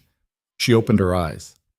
Those storm-gray eyes that had seen through him from the first moment, that had looked at a tyrant and decided he was worth saving. How's the knee? She asked. Useless, he said. I can't walk, can barely stand. Then we crawl, she said. We fight on our knees if we have to. He almost laughed. Would have if his ribs didn't hurt so much. You're serious? Completely, she said. She shifted, testing her own injuries. Winced. We agreed. We don't give him what he wants. That was before I realized I'd have to be carried to my own execution, Draven said. Not exactly the defiant end I was imagining. Seraphine looked at him. Really looked. And he saw something in her expression that hit harder than any beating could have. Pity. Not for herself. For him. You're still thinking like an emperor, she said quietly. still worried about how it looks, whether you'll seem weak.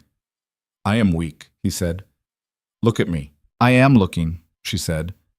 And I see someone who's been carrying the weight of an empire for 20 years. Someone who never let himself rest, never let himself be anything but strong. And now, when you're actually broken, you think that makes you worthless. She reached out, touched his face with fingers that trembled from cold and pain and exhaustion. But here's what I know about strength, she said. Real strength isn't never falling down. It's getting back up when every part of you is screaming to stay down. It's choosing to fight when you know you'll lose. It's looking at impossible odds and saying, not today. Her voice was fierce, raw. Every word pulled from somewhere deep. So yes, you're broken. Yes, you might have to crawl. But you're still here, still breathing, still choosing to stand against a tyrant even when that tyrant has already won. And that, Draven Kaelthorn, is the strongest thing I've ever seen. He stared at her. This woman who should have hated him, who had every reason to let him rot, who instead was sitting in a freezing cell giving him reasons to fight. How did you survive this long? He asked, with that much hope still intact. I didn't survive, she said. I lived. There's a difference. Surviving is just not dying. Living is finding reasons to keep going even when dying would be easier.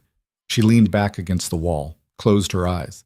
Besides, she said, hope's not the fragile thing people think it is. It's vicious, stubborn. It digs its claws in and refuses to let go even when everything's burning. Like you, he said. Like us, she corrected. Footsteps in the corridor. Multiple sets. Heavy boots on stone. They were coming. Draven tried to stand. Failed. The knee wouldn't bear weight, collapsed under him like wet paper. Seraphine grabbed his arm, helped him brace against the wall. Between the two of them, they managed to get him upright. Barely. He leaned heavily on her, feeling every wound protest. The door opened. Guards flooded in, 6 of them. Armed, armored. Behind them came Vex. The old chancellor looked like he'd aged another decade overnight. His face was drawn, exhausted, but his eyes held something that might have been resolve. It's time, he said quietly. The guards moved forward, grabbed Draven, started to drag him. I can walk, Draven said through gritted teeth. No, you can't, one of the guards said, not unkindly, just stating fact. They hauled him out of the cell. Down the corridor, Seraphine walked beside them, guards flanking her. She moved stiffly, favoring her left side where the bruises were worst. The palace corridors were different in daylight, still imposing, still built to intimidate, but now they felt hollow, like walking through a tomb. They passed servants who pressed themselves against walls, who wouldn't meet Draven's eyes. Some looked guilty, others relieved. A few actually smiled. Those were the ones who'd never forgiven him for what he'd done to their families, their villages, their lives. He'd always known they were there, the ones who smiled in his presence and celebrated his downfall in private. But seeing it now, seeing the naked relief on their faces, hit differently. This was what Empire looked like from the other side. Not glory and strength, just fear wearing a crown. They descended through the palace, down toward the grand plaza where coronations and executions both took place, where emperors were made and unmade in front of crowds who cheered either way because cheering kept you alive. Draven could hear the crowd before he saw them, thousands of voices, the entire city packed into the plaza. Forced or willing, didn't matter. They were there. The guards brought them to a preparation chamber, small room off the main plaza. Vex dismissed the guards, closed the door. For a moment it was just the 3 of them. Emperor, Empress, Chancellor. I'm sorry, Vex said. I tried to find another way. There is no other way, Draven said. This is how it ends. We all knew it would end badly. The old man looked at Seraphine. Your Majesty, he said to her, if you're willing to cooperate, if you denounce the Emperor and pledge loyalty to Prince Malrek, he might spare you. No, she said simply. You'll die, Vex said.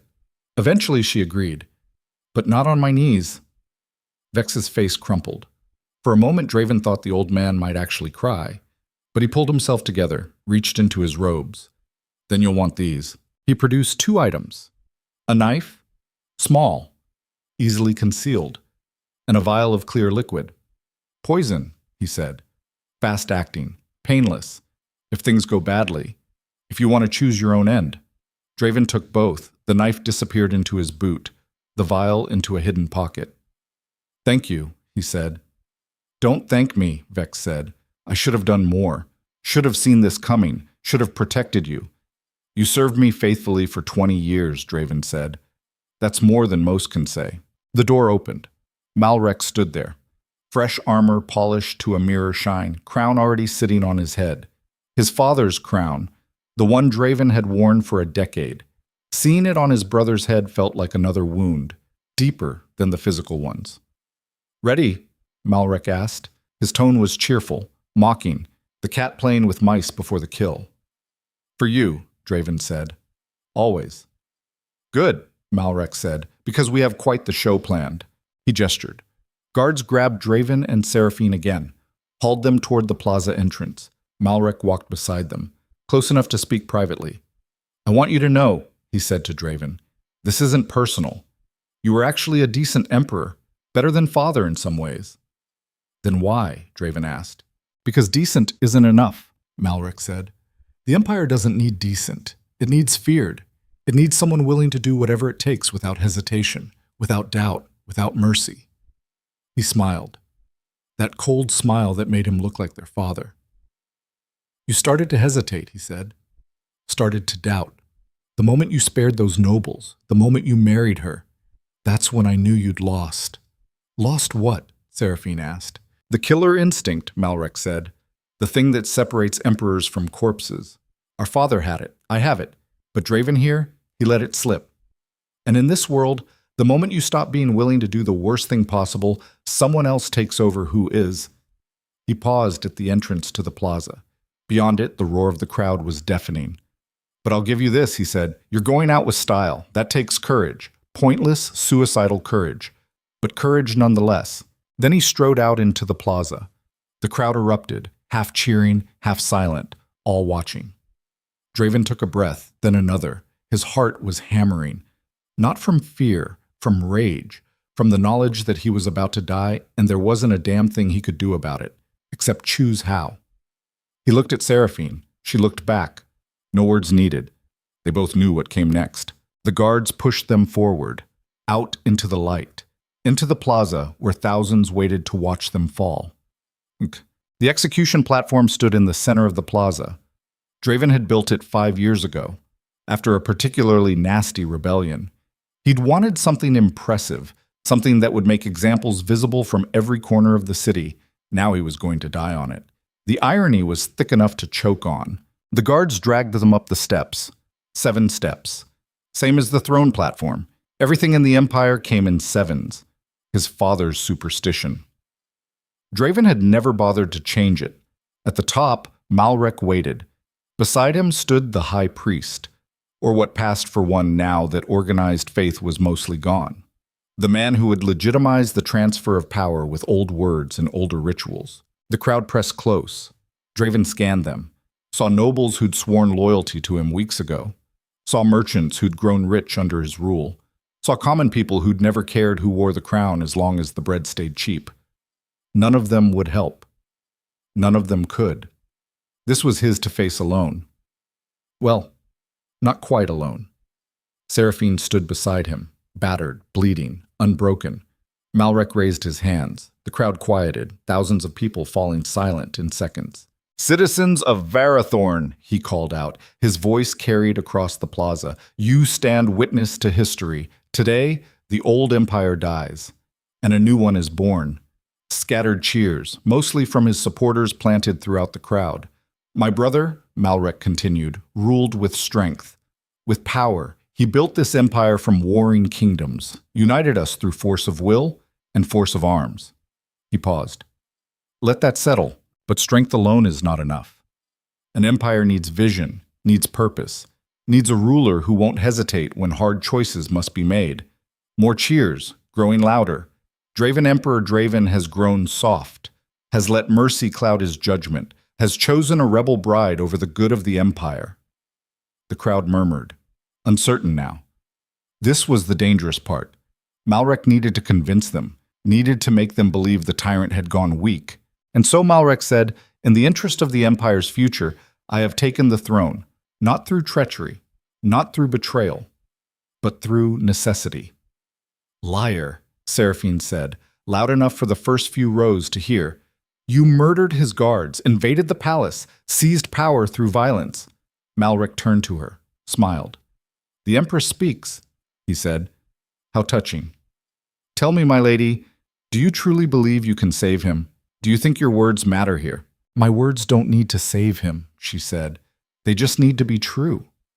And the truth is, you're a coward, a usurper, a man so terrified of his own inadequacy that he had to steal what he couldn't earn. The crowd was silent now, riveted. This wasn't going according to script. Malric's smile hardened.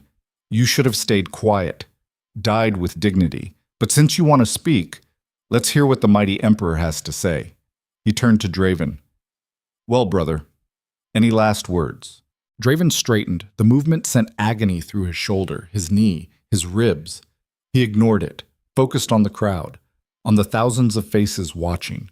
When he spoke, his voice carried, strong, clear, the voice of a man who'd commanded armies. 20 years ago, I took this throne through blood and fire. I made this empire through conquest and terror. I did things that would make you sick if you knew the details. He paused. Let them absorb that. And I told myself it was necessary. Told myself the empire needed a monster to hold it together. That fear was the only language power understood. The crowd was utterly silent now. But I was wrong, he said. Fear doesn't build empires, it just builds prisons. And everyone in them, from the emperor down to the lowest servant, is a prisoner. He looked at Malric, at his brother wearing their father's crown. So here's my last act as emperor, he said. I refuse to give you my blessing. I refuse to abdicate. I refuse to make this easy. Malric's face darkened. You'll die. I was always going to die, Draven said. The only question was whether I'd die as the monster you want me to be, or as the man I tried to become. He turned back to the crowd, to those thousands of watching faces. Choose better than I did, he told them. Choose leaders who don't rule through fear, who don't need executions and terror to hold power. Choose the hard path of building something worth having instead of the easy path of taking what others built. It was a good speech, honest, raw, everything he'd never let himself say in 20 years of ruling. It was also pointless. The crowd would cheer whoever wore the crown. That's what crowds did. But at least he'd said it. At least in his last moments, he'd tried to be something more than the Butcher King. Malric's hand went to his sword. This was it, the moment, death coming on a blade. Draven braced himself, hoped it would be quick. Then chaos erupted. From the back of the crowd, someone screamed, then another, the sound of steel on steel, fighting. Draven's head snapped around. What? Through the crowd, cutting a path like a ship through water, came soldiers. But not Malric's forces. Different colors, different sigils. And leading them, sword already slick with blood, was General Kain, the man who'd betrayed him, who'd taken Malric's coin and delivered the palace. Except Kain was cutting through Malric's guards now, killing them, clearing a path toward the execution platform. What is this? Malric demanded. Kain, what are you doing? The general reached the base of the platform, looked up at them. His face was grim, determined. Making a choice, he said. The same choice I made 20 years ago when I followed you into hell and helped you build this empire. He turned to his soldiers, to the hundreds of men who'd appeared from the crowd, men wearing imperial colors, Draven's colors. Emperor Draven may have shown mercy, Kain called out, may have hesitated when he should have struck, but he never abandoned his people, never forgot what we were fighting for. He pointed his sword at Malric. You would rule through fear alone, would turn this empire into the same nightmare we fought to end. And I won't serve that, not again, not ever. The crowd was in chaos now, some fleeing, some fighting, some standing frozen in shock. Malric's face had gone white with rage. Kill them, he screamed at his guards. Kill them all! But his guards were already dying. Kain's forces were better positioned, better trained, and they had the advantage of surprise. Within minutes, the plaza was a battlefield. Malric grabbed Draven, hauled him close. A knife appeared in his hand, pressed against Draven's throat. Call them off, he snarled, or I open you here. Draven looked at his brother, at the fear and rage warring in his eyes. at the crown sitting crooked on his head. "Do it," Draven said. "Prove you're exactly what I said you were." For a moment he thought Malrek actually would, saw the muscles in his brother's arm tense, felt the blade bite into skin. Then Seraphine moved. She'd palmed Vex's knife, small, easily overlooked. In the chaos no one had seen, she drove it into Malrek's side, between the armor plates. Deep, precise. A healer knew anatomy, knew exactly where to cut to make it hurt. Malrek screamed, dropped his knife, stumbled back. Seraphine yanked the blade free. Blood sprayed. She raised it again. Malrek's guards surged forward, grabbed her, disarmed her. She fought like a wild thing, kicking, biting, cursing. They threw her down. One of them raised his sword. "No!" Draven roared. The word tore out of him with every ounce of strength left. The guard hesitated. Just for a second. That second was enough. Kane's forces hit the platform, crashed into Malrek's guards like a wave. Steel flashed, blood flew, men screamed and died. Someone grabbed Draven. He thought it was an enemy, tried to fight. "Your Majesty," a familiar voice said. "It's me, Vex." The old Chancellor had a sword, was fighting, actually fighting. Draven had never seen the man hold a weapon in 20 years. "The guards," Vex gasped, "the ones who stayed loyal. They're staging a counter-coup." Kane organized it, used Malrek's arrogance against him. "Where's Seraphine?" Draven demanded. The chaos was too thick, too violent. He couldn't see her, couldn't see anything but blood and bodies and the Empire tearing itself apart. Then through the press of fighting men, he saw her. On the ground, not moving, no. He tried to move. The knee gave out. He collapsed. Agony white-hot and blinding. Someone hauled him up. Kane. The general's face was covered in blood. Not all of it his. "We need to move," Kane said. "This platform's going to be overrun." "Not without her," Draven said. "She's dead," Kane said flatly. "I'm sorry, but we need to go now." Draven looked. Really looked. Saw Seraphine's still form. Saw the pool of blood spreading around her. Felt something break inside him that had nothing to do with broken bones. Then her hand moved. Just slightly. Fingers curling, uncurling. "She's alive," Draven said. "Get her. Now!" Kane cursed but obeyed. Fought his way through the press of bodies, grabbed Seraphine, hauled her over his shoulder. The three of them, Draven supported by Vex, Seraphine, unconscious in Kane's arms, fought their way off the platform. Behind them, Malrek screamed orders. His voice raw, desperate. But his forces were breaking, scattering. The counter-coup was working. The Empire was eating itself alive. They reached the edge of the plaza. Loyal soldiers formed a shield wall, protected their retreat. "Where?" Kane gasped. "Where do we go?" "The Citadel," Draven said. "We take back Nightfall Citadel or we die trying." "It's still held by Malrek's forces," Vex said. "Then we kill them," Draven said. "Every single one who won't surrender. We end this. Today." The old man nodded, signaled to the soldiers. The counterattack began. Through streets running red with blood, past buildings burning from the fighting, the Loyalist forces pushed toward the palace, toward the seat of power, toward everything. Draven barely felt the pain anymore. Shock, maybe. Or just rage burning so hot it consumed everything else. Seraphine was dying. His empire was collapsing. His brother had betrayed everything. But he was still breathing, still fighting, still emperor. And he was going to take back what was his or burn the whole damn city to the ground trying. The citadel loomed ahead, black stone against a smoke-darkened sky. Home, prison, throne. The gates were closed, barred. Defenders lined the walls. Kane looked at the fortifications, looked at their forces, did the math. "We can't take it," he said. "Not directly. We don't have siege equipment. Don't have time." "Then we don't take it directly," Draven said. "The servants' passages, the secret ways, every fortress has them. I know them all." He turned to the soldiers. 20 of you. With me. The rest hold here. Don't let Malrek's forces regroup." "Your Majesty," Vex said, "you can barely walk." "Then I'll crawl," Draven said. "But I'm taking back my throne." He looked at Seraphine, still unconscious, still bleeding. "Take her somewhere safe," he told Kane. "Find a healer." The general hesitated. "Sire, she'd want to fight." She can't fight, Draven said. So I'll fight for both of us. He gathered his 20, the best fighters, the ones who'd followed him longest. Who knew what he was capable of when pushed?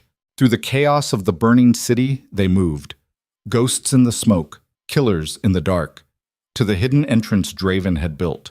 The escape route every paranoid emperor needed. The passage was unguarded. Malrek hadn't known about it, or had forgotten. His mistake. Draven led them in, down into the guts of Nightfall Citadel, through tunnels that stank of rot and old stone, up secret stairs that servants used, emerging in the heart of the palace. And there, in the throne room, surrounded by guards and sycophants who'd already switched their loyalty, sat Malrek, his brother, his blood, his enemy. The wound in Malrek's side was bandaged, hastily, poorly, blood seeping through. He looked up as Draven emerged from the hidden passage, looked at the 20 soldiers, at Draven himself, broken and bleeding but standing. For a moment neither spoke. Then Malrek laughed, that same bitter sound from the night before. You don't know when to die, he said, just like father. I learned from the best, Draven said. He drew the knife. Vex's knife. The one Seraphine had used. His guards charged Malrek's forces. Steel crashed against steel. The throne room became a slaughterhouse. And Draven limped forward, each step agony, each movement a reminder that his body was failing. But his will, his rage, that remained. Malrek drew his sword, stood, faced his brother. This is how it ends, he said. One of us dies. Today. Finally, Draven said, something we agree on. They moved toward each other. 2 brothers, 2 emperors. 2 men who'd spent their lives preparing for this moment. The throne room burned around them. The empire collapsed. The future died. And still they fought, because that's all men like them knew how to do. The first strike came fast. Malrek's blade whistled through air where Draven's head had been a heartbeat before. The Emperor twisted, his ruined knee screaming protest, barely avoiding the follow-up thrust that would have opened his throat. This was different from the battles Draven had fought in his youth. Different from the clean exchanges of trained warriors testing each other's skill. This was desperate, ugly, 2 broken men trying to kill each other with whatever they had left. Malrek was faster, healthier. His wound from Seraphine's knife was painful but not crippling. He pressed the advantage, driving Draven back step by agonizing step across the throne room floor, slick with blood that wasn't theirs. Around them the battle raged, loyal soldiers against traitors, or traitors against loyalists. At this point, the distinctions had blurred into meaningless noise. Steel rang on steel. Men screamed. Bodies fell. Draven blocked a slash aimed at his ribs. The impact jarred his wounded shoulder, nearly made him drop the knife. Too small, too light. A butcher's tool against a warrior's blade. You always were stubborn, Malrek said between strikes. Never knew when to quit. When to accept that some things are inevitable. He drove forward, relentless. Draven gave ground, felt his back hit something solid. The throne. His throne. Carved from black stone and bitter victories. Nowhere left to retreat. Malrek's next strike came for the heart.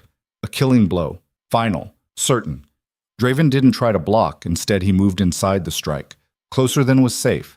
Closer than was sane, let the blade scrape across his ribs instead of punch through them, and drove Vex's knife into his brother's gut. Not deep. Not fatal. But enough to make Malrek stumble back. Enough to buy seconds. Draven used them. Grabbed the armrest of the throne. Hauled himself up. Stood on his one good leg with his back against the seat he'd occupied for a decade. This was where it ended. Where it had always been going to end. On the throne or beside it. King or corpse. The distinction had never mattered much. Malrek clutched his stomach. Blood seeped between his fingers.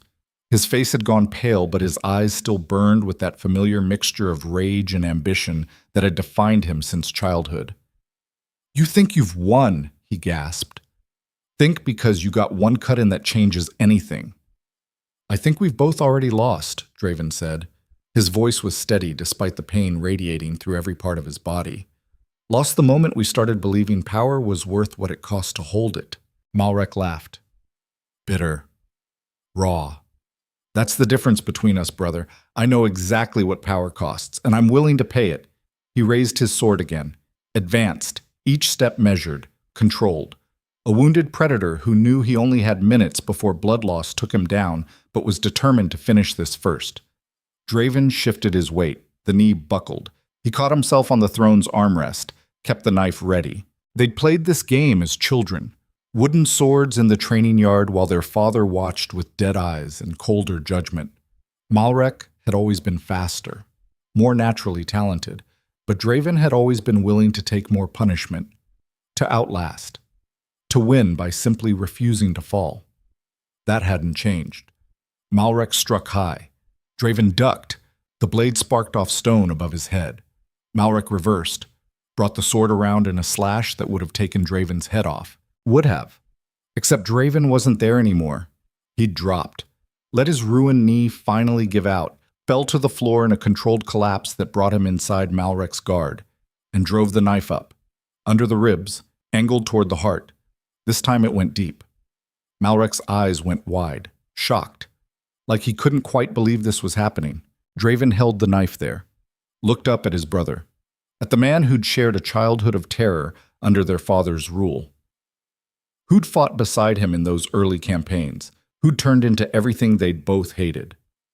"I'm sorry," Draven said, and meant it. Malrek's sword clattered to the floor. His hands found Draven's shoulders, gripped tight. Not in violence, in something closer to desperation. "You were supposed to be like him," Malrek whispered. Blood flecked his lips. "Father, unstoppable, unkillable, a force of nature." He coughed. "Red spray. But you started caring, started trying to be better, and that made you weak." "No," Draven said quietly. "It made me human. There's a difference." Malrek's grip loosened. His legs gave out. Draven lowered him to the floor as gently as his own broken body would allow, sat beside him. "Brothers again, just for a moment, before the end." "Do you think he's waiting for us?" Malrek asked, his voice fading. "Father, on the other side." "I don't know," Draven said. "I hope not." Malrek smiled. Faint, almost peaceful. "Me too." His eyes closed. His breathing stopped.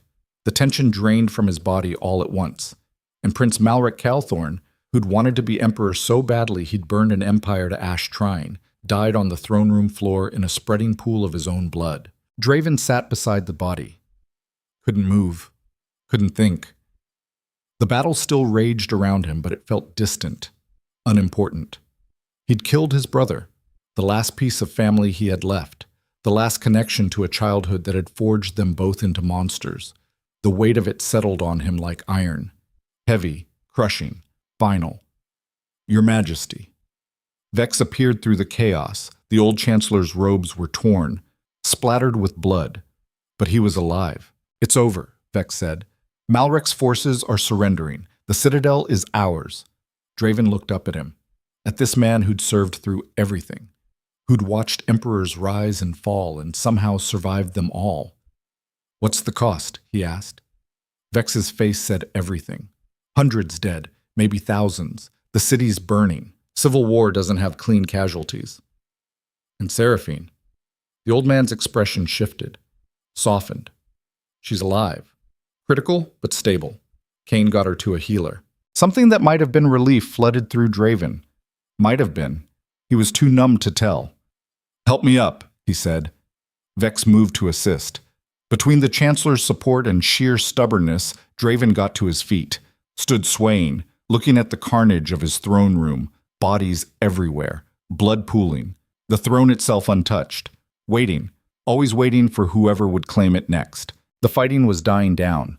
Malrek's soldiers throwing down weapons, kneeling, begging for mercy from men who'd learned mercy from a ruler who'd tried too late to teach it. Draven looked at them, these men who'd betrayed him, who'd chosen his brother, who were now terrified of what came next. He should execute them. That's what his father would have done, what Malrek would have done, what the Empire expected. "Let them go," he said. Vex stared at him. "Your Majesty, they're traitors. The law demands..." "The law demands what I say it demands," Draven said. His voice was tired, worn, but certain. "They followed Malrek because they thought he'd win, because that's what we've taught them. that power is the only thing that matters. He gestured at the bodies, at the destruction. Look where that got us. Look what we've become. The surrendered soldiers were watching now, listening, trying to understand if this was mercy or a trick. You're all exiled, Draven said loud enough for all to hear. Stripped of rank and title. You have 1 day to leave the city. After that, you're outlaws. He paused. Let that sink in. But you leave alive. And that's more than my father would have given you, more than I would have given you a week ago. He turned to Vex. Get them out of here. Then gather what's left of the council. We have an empire to rebuild. The old chancellor bowed, began organizing, efficient even in chaos. Draven stood alone in the throne room, surrounded by the dead, by the cost of everything he'd built and everything he'd broken trying to hold it together. Someone approached. Kain. The general's armor was dented, bloodied, but his eyes were clear. The Empress is asking for you, he said. Can she travel? Draven asked. The healers say no, but she's insisting. Of course she is, Draven said. Something that might have been a smile tugged at his mouth. Where is she? The healing wing. Kain hesitated. Sire, there's something you should know. The wound. She lost a lot of blood. They're not sure if she'll fully recover. Take me to her, Draven said. They made their way through the citadel, past servants emerging from hiding, past guards securing rooms, past the slow resurrection of order from chaos. The healing wing smelled of herbs and copper, blood and desperate hope. Seraphine lay on a bed too white, too clean for someone who'd nearly died on an execution platform. Bandages wrapped her torso. Her face was pale, but her eyes were open, those storm-gray eyes that had seen through him from the beginning. You're alive, she said when he entered. Her voice was weak but steady. Barely, he said. He moved to her bedside, sat heavily in the chair someone had placed there. You shouldn't have stabbed him. Someone had to, she said. You were too busy making speeches. Despite everything, he laughed. It hurt. Ribs probably cracked. But it felt good. Real. How bad is it? He asked. The truth. She looked at him. Really looked. The healers say I might not walk right again. The wound damaged something. Muscles, nerves. They're not sure yet. I'm sorry, he said. Don't be, she said. I made my choice. Same as you. She reached out, found his hand. Her fingers were cold but strong. Did we win? She asked. Depends on your definition, he said. Malrek's dead. The citadel is ours. But the city's in ruins, thousands dead, the empire fractured. He paused, looked at their joined hands. So yes, we won, for whatever that's worth.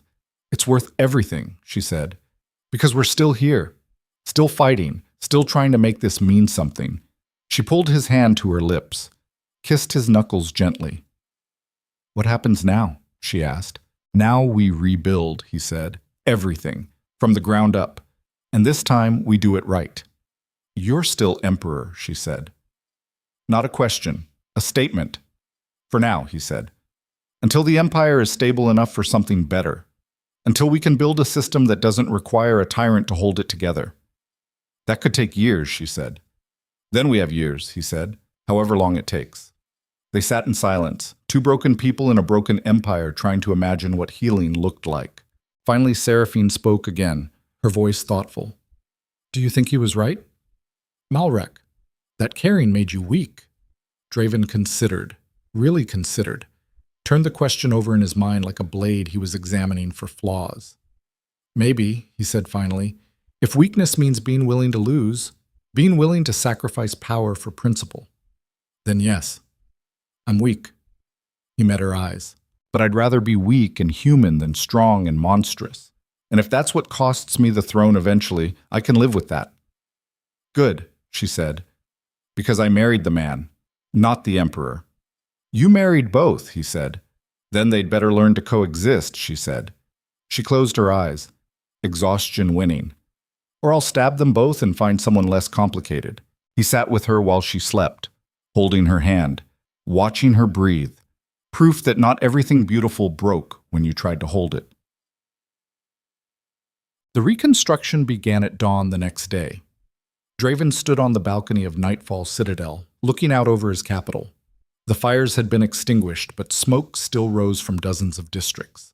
The plaza where he'd nearly been executed was empty, scrubbed clean of blood but still stained with memory. Vex appeared beside him, brought reports, casualty counts, damage assessments, the brutal mathematics of civil war. 3,000 dead, the Chancellor said quietly. Maybe more. The final count is still coming in. 3,000, Draven repeated. 3,000 lives. 3,000 families, all because brothers couldn't share power. It weighs on you, Vex observed. Everything weighs on me, Draven said. That's the price of the crown.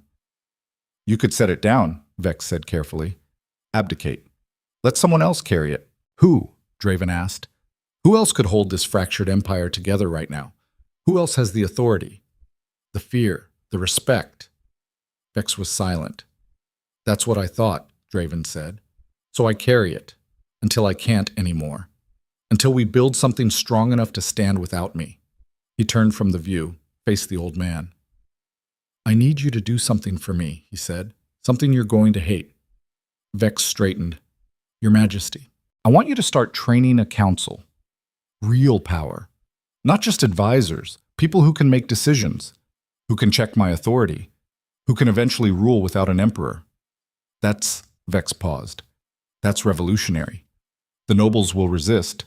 The military will see it as weakness. Let them, Draven said. We're done ruling by fear alone. We're going to show them there's another way. And if it fails, Vex asked, if the empire tears itself apart, then we'll have failed trying to build something better instead of succeeding at being monsters, Draven said. I can live with that. The Chancellor studied him, then slowly nodded. As you command. He paused at the door. Your Majesty, for what it's worth, I think your father would hate what you're becoming. Good, Draven said.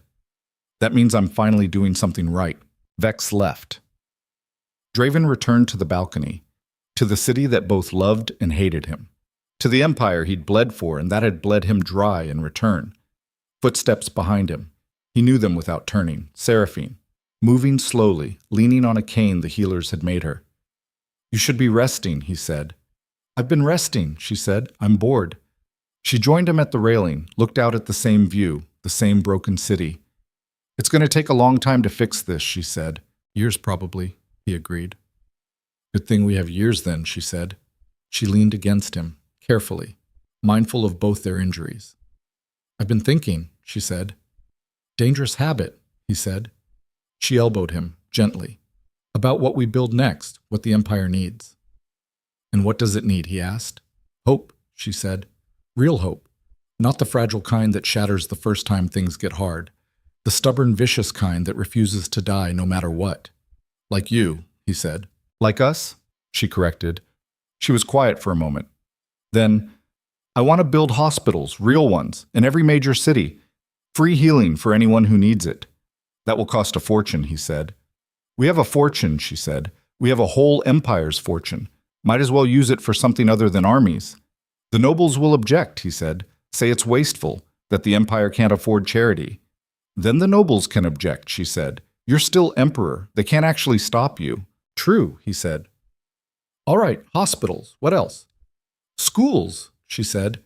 Not just for nobles. For everyone. Reading, writing, mathematics.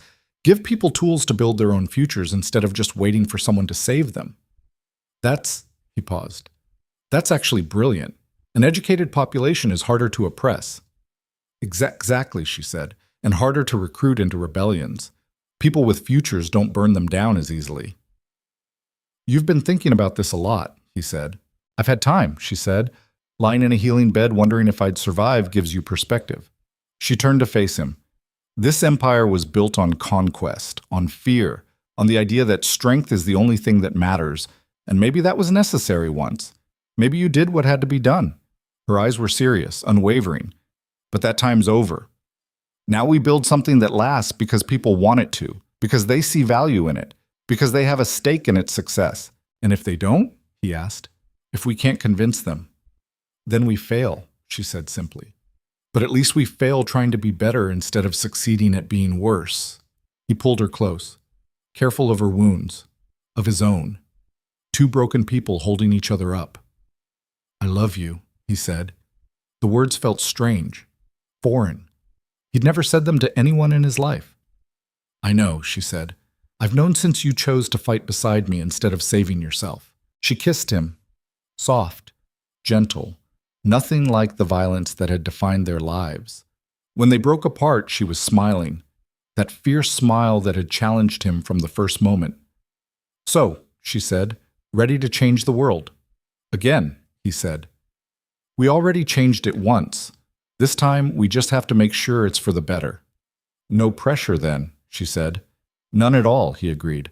They stood together on the balcony, Emperor and Empress, tyrant and healer, two people who'd found each other in the worst possible way and somehow made it mean something. Below them, the city stirred, waking, healing, beginning the slow, difficult work of recovery. And in the months that followed, the empire began to transform. 6 months after the Civil War ended, the first hospital opened in the lower districts. Draven attended the ceremony, against Vex's advice, against the security concerns. But Seraphine had insisted, and he'd learned that arguing with her was both pointless and counterproductive. The crowd was massive. Thousands of people pressed close, not all of them friendly.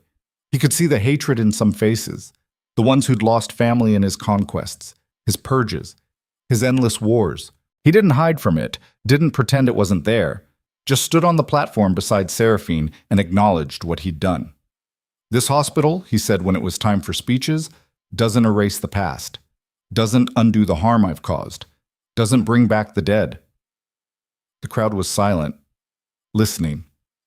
"But it's a start," he continued, "a start at building something that heals instead of destroys, that gives instead of takes, that shows you I'm trying to be better than I was." He paused. "Let that settle. I can't ask for forgiveness, can't expect you to forget, but I can promise you this. Every day I wake up, I'm going to try to be the emperor you deserve instead of the one you fear." The applause was scattered, uncertain, but it was there. Beside him, Seraphine smiled, squeezed his hand. After the ceremony, they toured the hospital. Seraphine insisted on examining every room, every supply, making sure it met her standards. Draven watched her work, watched her interact with healers and patients, saw the way people responded to her. Not with fear, with hope. That's what the Empire had been missing, what he'd never been able to give them alone. Hope. In the evening, they returned to the Citadel, to their private chambers, away from the performance of being Emperor and Empress. "How was it?" he asked. "The hospital." "Perfect," she said. "Well, not perfect. There are improvements to make. But it's a start." "You say that a lot," he observed. "It's a start." "Because it is," she said. "Everything we're doing, it's all just starts. Seeds we're planting, hoping something grows." She moved to the window, looked out at the city coming alive with evening lights. "Do you ever wonder if it'll work?" she asked. "If we can actually change things?" "Every day," he admitted. "Every single day." "Me too," she said. "But then I remember. We already changed the impossible. We turned a tyrant into something almost human. Everything else is just details." He moved to stand beside her, wrapped an arm around her waist. "I'm still a tyrant," he said, "just a conflicted one." "That's the human part," she said. They stood in comfortable silence, watching their city, their empire, their impossible dream. "What are you thinking about?" she asked eventually. "The future," he said. "What we leave behind when we're gone." "Dark thoughts," she said. "Practical ones," he corrected. "I'm not immortal. Neither are you. Eventually, someone else takes over. I want to make sure they inherit something worth keeping. So build it," she said. "We have time." "Do we?" he asked. "How much time before the next rebellion, the next coup, the next brother or general or ambitious noble who decides they can do better?" "However much we have," she said, "and we use every second of it." She turned to face him. "Serious now. You know what the difference is between us and everyone who came before?" she asked. "What?" "We're not trying to build something perfect. We're just trying to build something better. And better is achievable. Better is real." She touched his face, gentle, loving. "So stop worrying about forever. Just focus on tomorrow. And the day after, and the day after that. Build it one day at a time. He kissed her, soft, then harder, pouring everything into it, gratitude, love, fear, hope. When they broke apart, she was smiling. Bed, she said. We both need rest. In a minute, he said. One more thing first. He moved to his desk, pulled out a document he'd been working on, handed it to her. She read, her eyes widening. This is, she paused, this is a constitution. Limits on imperial power, rights for citizens, a council with actual authority. It's a draft, he said. Needs work. But it's a framework for after I'm gone. You're really going to do this, she said. Give up absolute power. Gradually, he said. Over years, decades maybe. But yes, the Empire needs to outlive me, and it can't do that if it's built entirely on one person. She set the document down carefully, crossed to him, wrapped her arms around him. You're an idiot, she said into his chest. A stubborn, impossible, beautiful idiot. I've been called worse, he said. I know, she said. I called you most of them. They stood holding each other, two people who'd found salvation in the last place anyone would look, in each other's broken pieces. 2 years after the Civil War, Seraphine announced she was pregnant. The Empire celebrated, cautiously, carefully, but genuinely.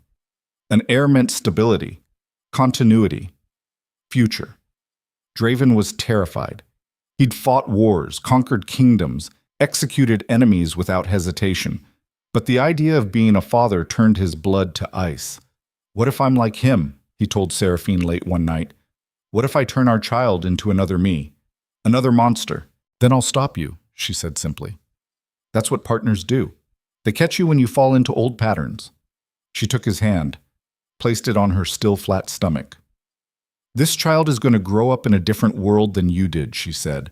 A world with hospitals and schools, with hope and opportunity, with parents who love each other instead of hate each other. That won't be enough, he said. Not if he paused. Not if I'm broken. We're all broken, she said. Every single person. The question isn't whether you're broken. It's what you build with the pieces. 9 months later, Seraphine gave birth to twins, a boy and a girl, both healthy, both screaming their fury at the world. Draven held them for the first time with hands that had killed thousands, hands that shook with the weight of new life, new responsibility. They're perfect, Seraphine said from the bed, exhausted but radiant. They're terrifying, he said. Same thing, she said. He looked at his children, at these tiny humans who would inherit everything. The empire, the throne, the impossible task of being better than their parents. What do we name them? He asked. She smiled. I was thinking. For the girl. Hope. Hope Kaelthorn, he said. Testing it. I like it. And the boy. Peace, she said. Hope and peace. The things we're trying to build. Draven looked at his son. This child who would grow up in the empire he'd forged and the one he was trying to create. Who would see both his father's victories and his father's crimes? Peace Kaelthorn, he said. May you have the chance to earn that name. The twins grew. The empire healed, slowly, imperfectly, but measurably. Rebellion still flared. Draven still had to put them down. But he did it with mercy when possible, with trials instead of executions, with exile instead of extermination. Not everyone approved. The old guard muttered about weakness, about the empire going soft. But the common people noticed, started to see the emperor as something more than a distant figure of terror, started to hope. And hope, as Seraphine had said, was vicious, stubborn, impossible to kill once it took root. 5 years after the Civil War, Draven stood in the throne room, not sitting on the throne, standing beside it. Before him, the first elected council prepared to take their seats. This is madness, Vex had said when Draven announced the plan. Sharing power, giving voice to commoners. It'll destabilize everything. Good, Draven had replied. Let it be destabilized. Let it be uncertain. That's how you know it's real change and not just cosmetic. Now, watching these men and women take their positions, commoners and nobles alike chosen by vote instead of birth, Draven felt something unfamiliar. Pride. Not in conquest, in creation. The council will advise on all matters of state, he said to the assembled witnesses. Their voice will carry weight equal to the emperor's in most decisions. They represent you, all of you, noble and common, rich and poor. He paused. Let them absorb that. This doesn't mean the empire is weak. It means we're strong enough to share power. Strong enough to admit one person, no matter how powerful, can't see everything, know everything, be everything. The crowd murmured, uncertain. This was unprecedented, revolutionary, dangerous. Draven looked at Seraphine. She stood at the side of the hall, holding hope and peace. Their children watched with wide eyes, too young to understand but old enough to remember. This was his legacy, not the battles won, not the enemies defeated. This, the attempt to build something that could outlast him. The council session began. Debates, discussions, real ones, where people disagreed without being executed for it. Draven participated, listened, sometimes overruled, sometimes was overruled. And the empire didn't collapse, didn't fracture, just kept turning, evolving, growing into something new. 10 years after the Civil War, Draven stood on the balcony of Nightfall Citadel. He was older now, gray threading his dark hair, scars that ached in cold weather. The limp from his broken knee had never fully healed, but he was alive, and the Empire was alive, and that had to count for something. Seraphine joined him, moving slower than she used to. The wound from the execution platform had left permanent damage, but she was still fierce, still brilliant, still the light that kept him from drowning in darkness. The children want to know when you'll teach them to fight, she said. They're 10, he said. You were fighting at 8, she pointed out. That's exactly why I want them to wait, he said. Let them be children a little longer. You're going soft in your old age, she teased. Good, he said. The Empire could use some softness. He looked out at the city, at the hospitals dotting the skyline, the schools, the public forums where people gathered to debate and argue and participate in their own governance. It wasn't perfect, wasn't even close. There was still poverty, still crime, still injustice, but it was better, measurably, objectively, better. Do you think it'll last, he asked, after we're gone? I don't know, she said honestly. Maybe, maybe not, but we gave it the best chance we could. She took his hand, laced their fingers together. That's all anyone can do, try, build, hope that the next generation does better. They're going to ask about my past, he said. Hope and peace. When they're older, they'll want to know what kind of man their father was. Then tell them the truth, she said. Tell them you were a monster who tried to become a man, that you failed as often as you succeeded, that you made terrible choices for what seemed like good reasons. And if they hate me for it, he asked. Then they hate you, she said. But at least they'll know you were honest, that you didn't hide from what you'd done.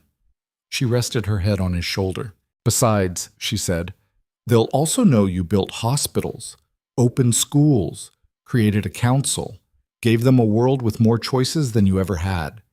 That should count for something. It should, he agreed. He wasn't sure it would, but it should. They stood together as the sun set over Varathorn, over the empire of blood and bone and desperate hope. 10 years wasn't enough to erase the past. Wasn't enough to make up for the thousands who'd died, the suffering he'd caused. But it was something. A start. Seeds planted in scorched earth. Some would grow, some would die, but some would grow. And that had to be enough, because it was all any of them got. One life, one chance, one opportunity to decide who they wanted to be when the story ended. Draven Kaelthorn had been a conqueror, a tyrant, a monster who'd built an empire on corpses and ruled through fear.